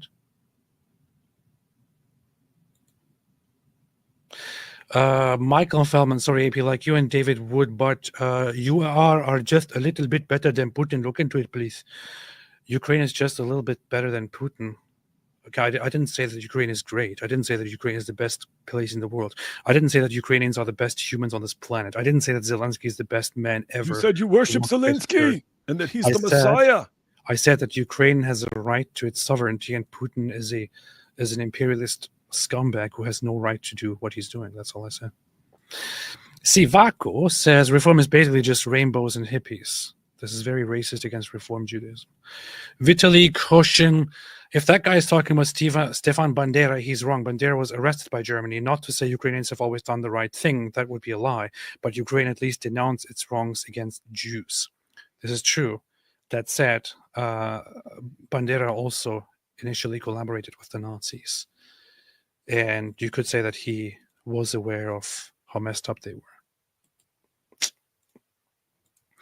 Malkava and Anarch still have nothing interesting to add. Here's some money. Thank you. Appreciate that. That is something interesting to add. Vitaly Koshin, I'm just asking questions. Does anyone remember a quote of Hitler about Christianity being weak and praising Islam? Haha, you see? We do recall such things. Well, it just turns out nowadays they just show it very quickly that Nazis and Islamists are natural allies. They come together very, very quickly and start being friends and buddies and all that. It's just really stupid, man. Is there any more hints of Aryanism in Germany, but with Islam the head of the spear? No, it was never really there. Chan Schofield, what is Azov Battalion Brigade AP? Azov is a tiny little faction inside the Ukrainian militia forces, which was at some point absorbed into the army to fight for them, but that was in the past openly Nazi, and that did at some point disavow the Nazi idea. But yes, even if they are Nazis, they are a tiny part of the populace and of the militia and of the army. When they formed a political party, they didn't get any votes. They didn't get elected. So if this is your evidence that Ukraine is Nazi, then I have some really, really bad news about Russia. Russia has a very, very well-known militia that is known as the Wagner Group, which is a Nazi group. And they're fighting for Putin. Very well known. Jeremy, yeah, he is not stable, not even maybe, alhamdulillah. Time and Chance, Tusi and Mansour Ashkar have good advice for us re-Islamists. Deport them all. AP, are those rosary beads I see very interesting? Yeah, it's, yes. Tina L, Sam Harris proves religion, Islam, Taqiyya did this. You see, Sam Harris proved it. I'm believing many people blame politicians like Merkel for opening the border and don't take Islam seriously. But when did AP leave Germany? Maybe it was AP that scared these people, and after he is in USA, they bombed.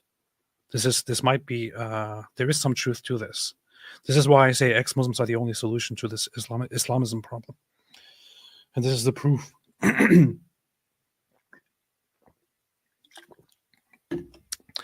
Aidan Quinnen says, The Irish are now being called Palestinians. I'm ashamed of the anti-Semitism in my country. I feel sorry for you, Aidan. But not for Ireland. I'm Belina Sahih Muslim 1300. Say small stones. Maybe Germany just wanted to give the possibility for specific persons to wipe their butts with these massive stones. This is very offensive. AP got a new PC for Christmas. What is your excuse? I didn't have a conversation with Santa about it yet, but I'll try. The mind of Satan is pure lies, and anyone that uses taqiyya, acceptable to lie in Islam, is an agent of Satan. True. Thanks, gentlemen. Another heinous attack, regardless the motive, it at least has roots in problems surrounding Islam. Rest in peace to the victims, said Unicorn. True. Lloyd444 said, I would like to point out us Protestant Northern Irish are not pro-Hamas and believe Israel has the right to exist. We have Israel flags flying in our streets, and even our flag, Ulster flag, with the Star of David on it. Nice try, but we're not buying your tequila, Lloyd. How about no? I don't buy your Ella. We don't buy your tequila. What? That may very well be true. I don't really know about the whole Northern Irish stance on You're gonna believe a drunken Irishman? You make a fair point. Lloyd, sorry, not taking this seriously. But can't trick me today. Stefan Thomas said, greetings from Germany. Do you know Irfan Pitsi? Of course I do know him. I was on his channel, and I also recorded an episode with him, which I'm going to publish this week. Avi Genuth said, serious question, is Western Europe totally lost? Have they committed cultural suicide? David, take your time and answer this question. Serious question, is Western Europe totally lost? Have they committed cultural suicide? It's not totally lost. I've said 1,000 times. You're dealing with populations of 5-6%, maybe 9% Muslim populations and so on. So that's not completely unmanageable. You could deal with the problem. What I've been saying for 2 decades now is the longer you wait to deal with the issue, the further you push it off into the future, the more difficult it's going to be, because there was a time when you could have dealt with things completely peacefully. And now you're getting to the point where you're leading to an inevitable bloodbath. And I'm not saying, ooh, we need a bloodbath. I'm saying you're going to get a bloodbath. If you keep pushing this off to the future, then you will eventually get Dawa guys and Sharia files and stuff saying, now we're taking over. We're just taking over London. We're taking over everywhere. We're taking over. And then you're going to get people who are saying, no, now it's too late. But what do? Now you've got millions of guys ready to fight over this. And so bloodbath. But guess what? Historically, people have settled things through bloodbaths. It just sucks. It just sucks that you could have avoided the bloodbath and you chose not to. You chose to. Nope. We definitely only want to solve this through a bloodbath. That's what sucks.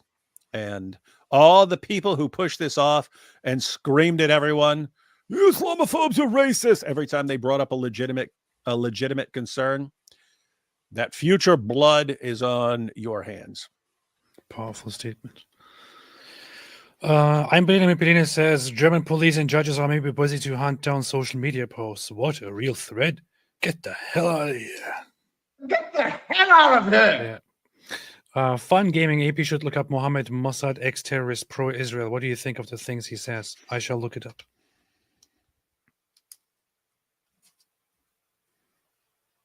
Okay.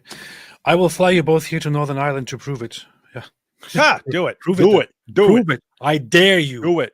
I dare you. While we're there, we want to see some cool castles and eat a bunch of Lucky Charms and go to a bunch of cool Irish pubs to get drunk with all the Irish people. I'm telling you right now, Lloyd, you're not going to do it. You're not going to do it. I don't believe you. Let's see the tickets, Lloyd. Let's see the tickets. I don't. We want to see the Israel flags. We want all the whiskey. And we want castles. I don't believe you. I don't believe you for a second. Prove it. Convince me. Show me. I don't believe you. Celeria says, well, after watching 4 hours, I still don't have any certainty with regards to this guy's motives. Neither but do I. enjoyed sharing with my family over dinner.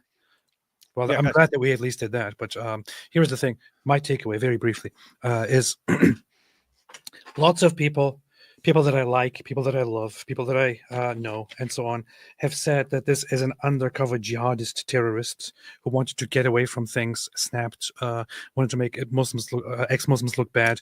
It was all part of a plot, and so on. I understand. I get where they are coming from, and there are lots of hints pointing at that direction.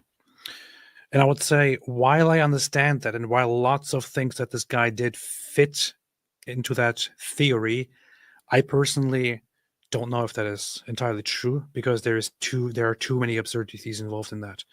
Another theory is that this guy is actually an ex-Muslim, but he went bonkers and he went insane and has mental problems. That is, I think, in my opinion, more likely. That is a theory that makes sense to me. The other theory is that this guy is my brain is completely fried right now from everything that we've been talking about. But to me, it's somewhere between insane or undercover jihadist, and I don't have a very firm position on this. However, since the discourse is not reliant on facts and evidence, but rather on simply taking positions, and since I see the Islamists take the opposite position, I will say, for my part, that I hereby conclude that he is clearly and definitely a jihadist who just did this to make ex-Muslims look bad. Prove me wrong. And I'll say it like this, Solaria. Yes, I don't have certainty either. AP already acknowledged that he doesn't, and that's the situation. So, guys, quick rundown. Suppose you have 5 different hypotheses. We actually have more. It's like 6 or 7 that I would regard as live options here. If you had, like, let's say 5, just to keep it simple. If you had five hypotheses and you had no evidence to distinguish between them, you're supposed to apply what's called the principle of indifference. Namely, you would assign them all an equal probability. And that's until you start having reasons to favor one over the other. So if we had, let's say, 5 hypotheses here, you'd say all 20%. Then as evidence comes in, that starts shifting them. Oh, this one fits the evidence better. This one, has a little problem here. Everything we've seen so far, I would say the view that he is actually an ex-Muslim, but has mental problems and reacted violently to his deranged belief that the German government is like stealing his stuff and plotting against him and working against him because they're trying to, by force, impose Islam on Europe. That, to me, I would have, after all the evidence, I would say like 50% that, and all the other hypotheses would have various degrees and they'd all add up to about 50%. But notice, saying that something is 50 seems like 50% probable or 0.5 probability isn't enough to say that is the correct option, because there are still multiple options on the table. And so more evidence will come out in the near future. This guy's still alive. We're going to probably hear stuff from him. We're probably going to hear about the questioning of him and so on. And so it could change things. More evidence will come out. More people are going to go through more of his past. More witnesses, people who knew him, are going to come forward. More evidence. But notice, if I say something, hey, I kind of lean in that direction, looks like that is the most probable explanation to me. Still have to wait and see if I'm gonna affirm that position. I don't really know if we're going to hear more about this guy. And do you remember the guy who did the shooting in New Zealand? Yeah. Do you remember anything from him ever since? Brent Don't say his name. Brandon Tarrant or Tarrant? Brenton Tarrant, yeah. Haven't heard anything from him since. Total then. dork. He thought he was going to change the world. Freaking lunatic. Yeah. Yep. Kathy has said AB's he thoughts made a are too depressing, so he let David Wood answer. This is actually quite correct. I thought to myself, I'm just going to say a bunch of very, very, very depressing things. I'll just leave it to David for now. Powerful stuff. What airport do you want to fly from? JFK. Came in July, so okay, JFK. I'm joining JFK. JFK, we agree, but you would have to notify us well in advance. July 12th. Okay, messages. Because we would have to clearly put it on our calendar. Show me the tickets and show us what the local pubs are and what kind of whiskeys they have there. Rene Constantino, he's an anti-Islamist sympathetic to AFD party. Doesn't add up. Sleeper cell, probably. Dude, your jihad against Mike Winger fails if you compare him to the Baltimore Ravens. If Mike Winger is like Ray Lewis, that's a major cool point. David Wood, I don't know what you Ray Lewis retired about 1 million years ago. So I'm talking about the Baltimore Ravens now. Even though you can have a good person, I can't even call him the greatest person. I like Ray Lewis, one of the greatest of all time, but he's still on an evil, sick, disgusting team. And you could have like Nazis and have a good person who was just sucked up into Nazism and stuff and forced to obey it, even though, so anyway, you can have otherwise good people caught up in pure evil movements like the Baltimore Ravens. I have no idea why you guys are talking about schoolboy sports. You go to school as a kid, play some sports, and here we are sitting talking about it. What is this? But I stand by it. Baltimore Ravens, disgusting, evil garbage. And so I feel like I'm doing a live stream with Mike Winger. There you have it. Lloyd will fly you to Ireland, and there you can stream with drinking shots for everything a Dawa guy says. We shall do so. Yeah, we're gonna go to the pub and we're gonna play videos of Dawa guys, and we're gonna play the drinking game. And it's every time a Dawa guy promotes banging a prepubescent child, then we're gonna take a shot. And sadly, we'll probably die on that trip from that one game, but it'll make a good point. Aidan Quinnan said, Lloyd is telling the truth about the Protestants of Northern Ireland openly supporting Israel. I'm a Catholic from Republic of Ireland. Nice. See? You have two Irish people here supporting each other. Despite we have two people from Tequila Land, Whiskey Tequila Land, and we're supposed to believe them. Come on. Maybe they're collaborating just for the sake of representing their own. That's probably Lloyd's other. That's probably Lloyd's other account. Okay, but they're both sworn enemies. Come on, Lloyd and Aidan.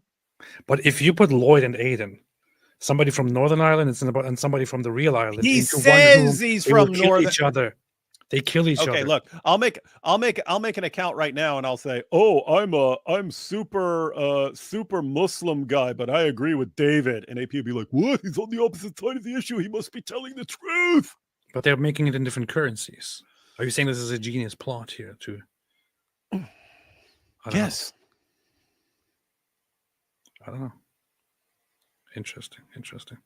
Well, I don't know, but it seems that to me, I am more sympathetic toward the fake Ireland perspective, which is Lloyd, than the real Ireland from Aidan here. Although the real Ireland sucks and the fake Ireland might have some redeeming qualities because it is not part of Ireland anymore. I'm not sure who to believe until I come there and see it for myself.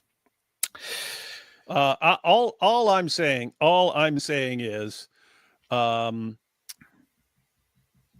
the name Aidan Quinlan, doesn't that seem a little too? Yeah, right. That's like it's like, oh, here's and the Scottish guy agrees with me too. His name is Finlay McClenaclan. It's like, come on, dude, come on. Yeah, weird.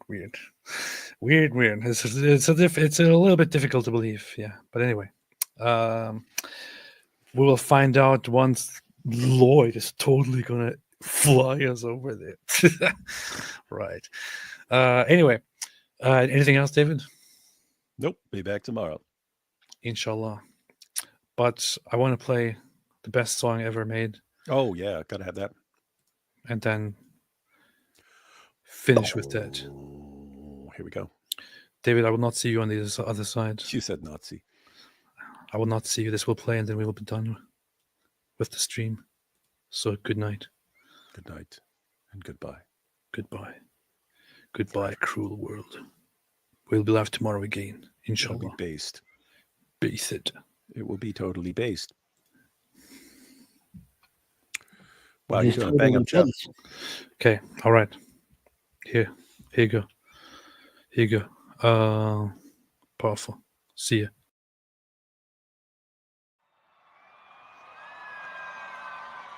We have to tell them how to poop and give them the wisdom, give them the hikmah. The hikmah. We need the hakna, hikmah. We have to give them the hakna, hikmah. Civilize them.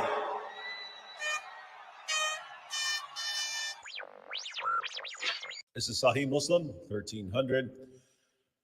Jabir reported Allah's messenger as saying, odd number of stones are to be used for cleaning the private parts after answering the call of nature.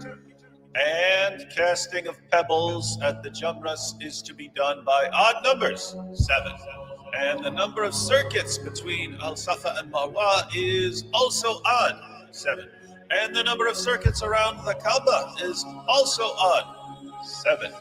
Whenever any one of you is required to use stones for cleaning the private parts, he should use odd number of stones, 3, 5, 4, 7.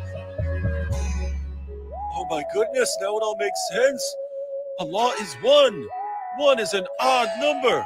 Therefore, we need to wipe our butts with an odd number of stones so that our wiping can be more like Allah. This is how Allah wipes himself too. Allah uses an odd number of stones to wipe himself because he is odd. How could he use an even number when he's so odd? Alhamdulillah, you see, children, you see, your religion is not inferior. They are jealous. They are jealous of Allah's oddness. They don't know how to. Can you tell me how to wipe my butt with hikmah and the halal touch? Can you tell me how to wipe my butt with hikmah and the halal touch? Can you tell me how to wipe my butt with hikmah and the halal touch? Can you tell me how to wipe my butt with hikmah and the halal touch? Can you tell me how to wipe my butt with hikmah and the halal touch? Ground control to number 1. We need to use an odd number of stones. Wipe my butt. Wipe my butt. Can you tell me how to wipe my butt? Wipe my butt. Now I got my big boy pants, big boy chair, Big boy chair. feeling like a big boy. Look at this, already had the big boy cup. What? Can you tell me how to wipe my butt with hikmah and the halal touch? Can you tell me how to wipe my butt with hikmah and the halal touch? You're here to civilize Uranus.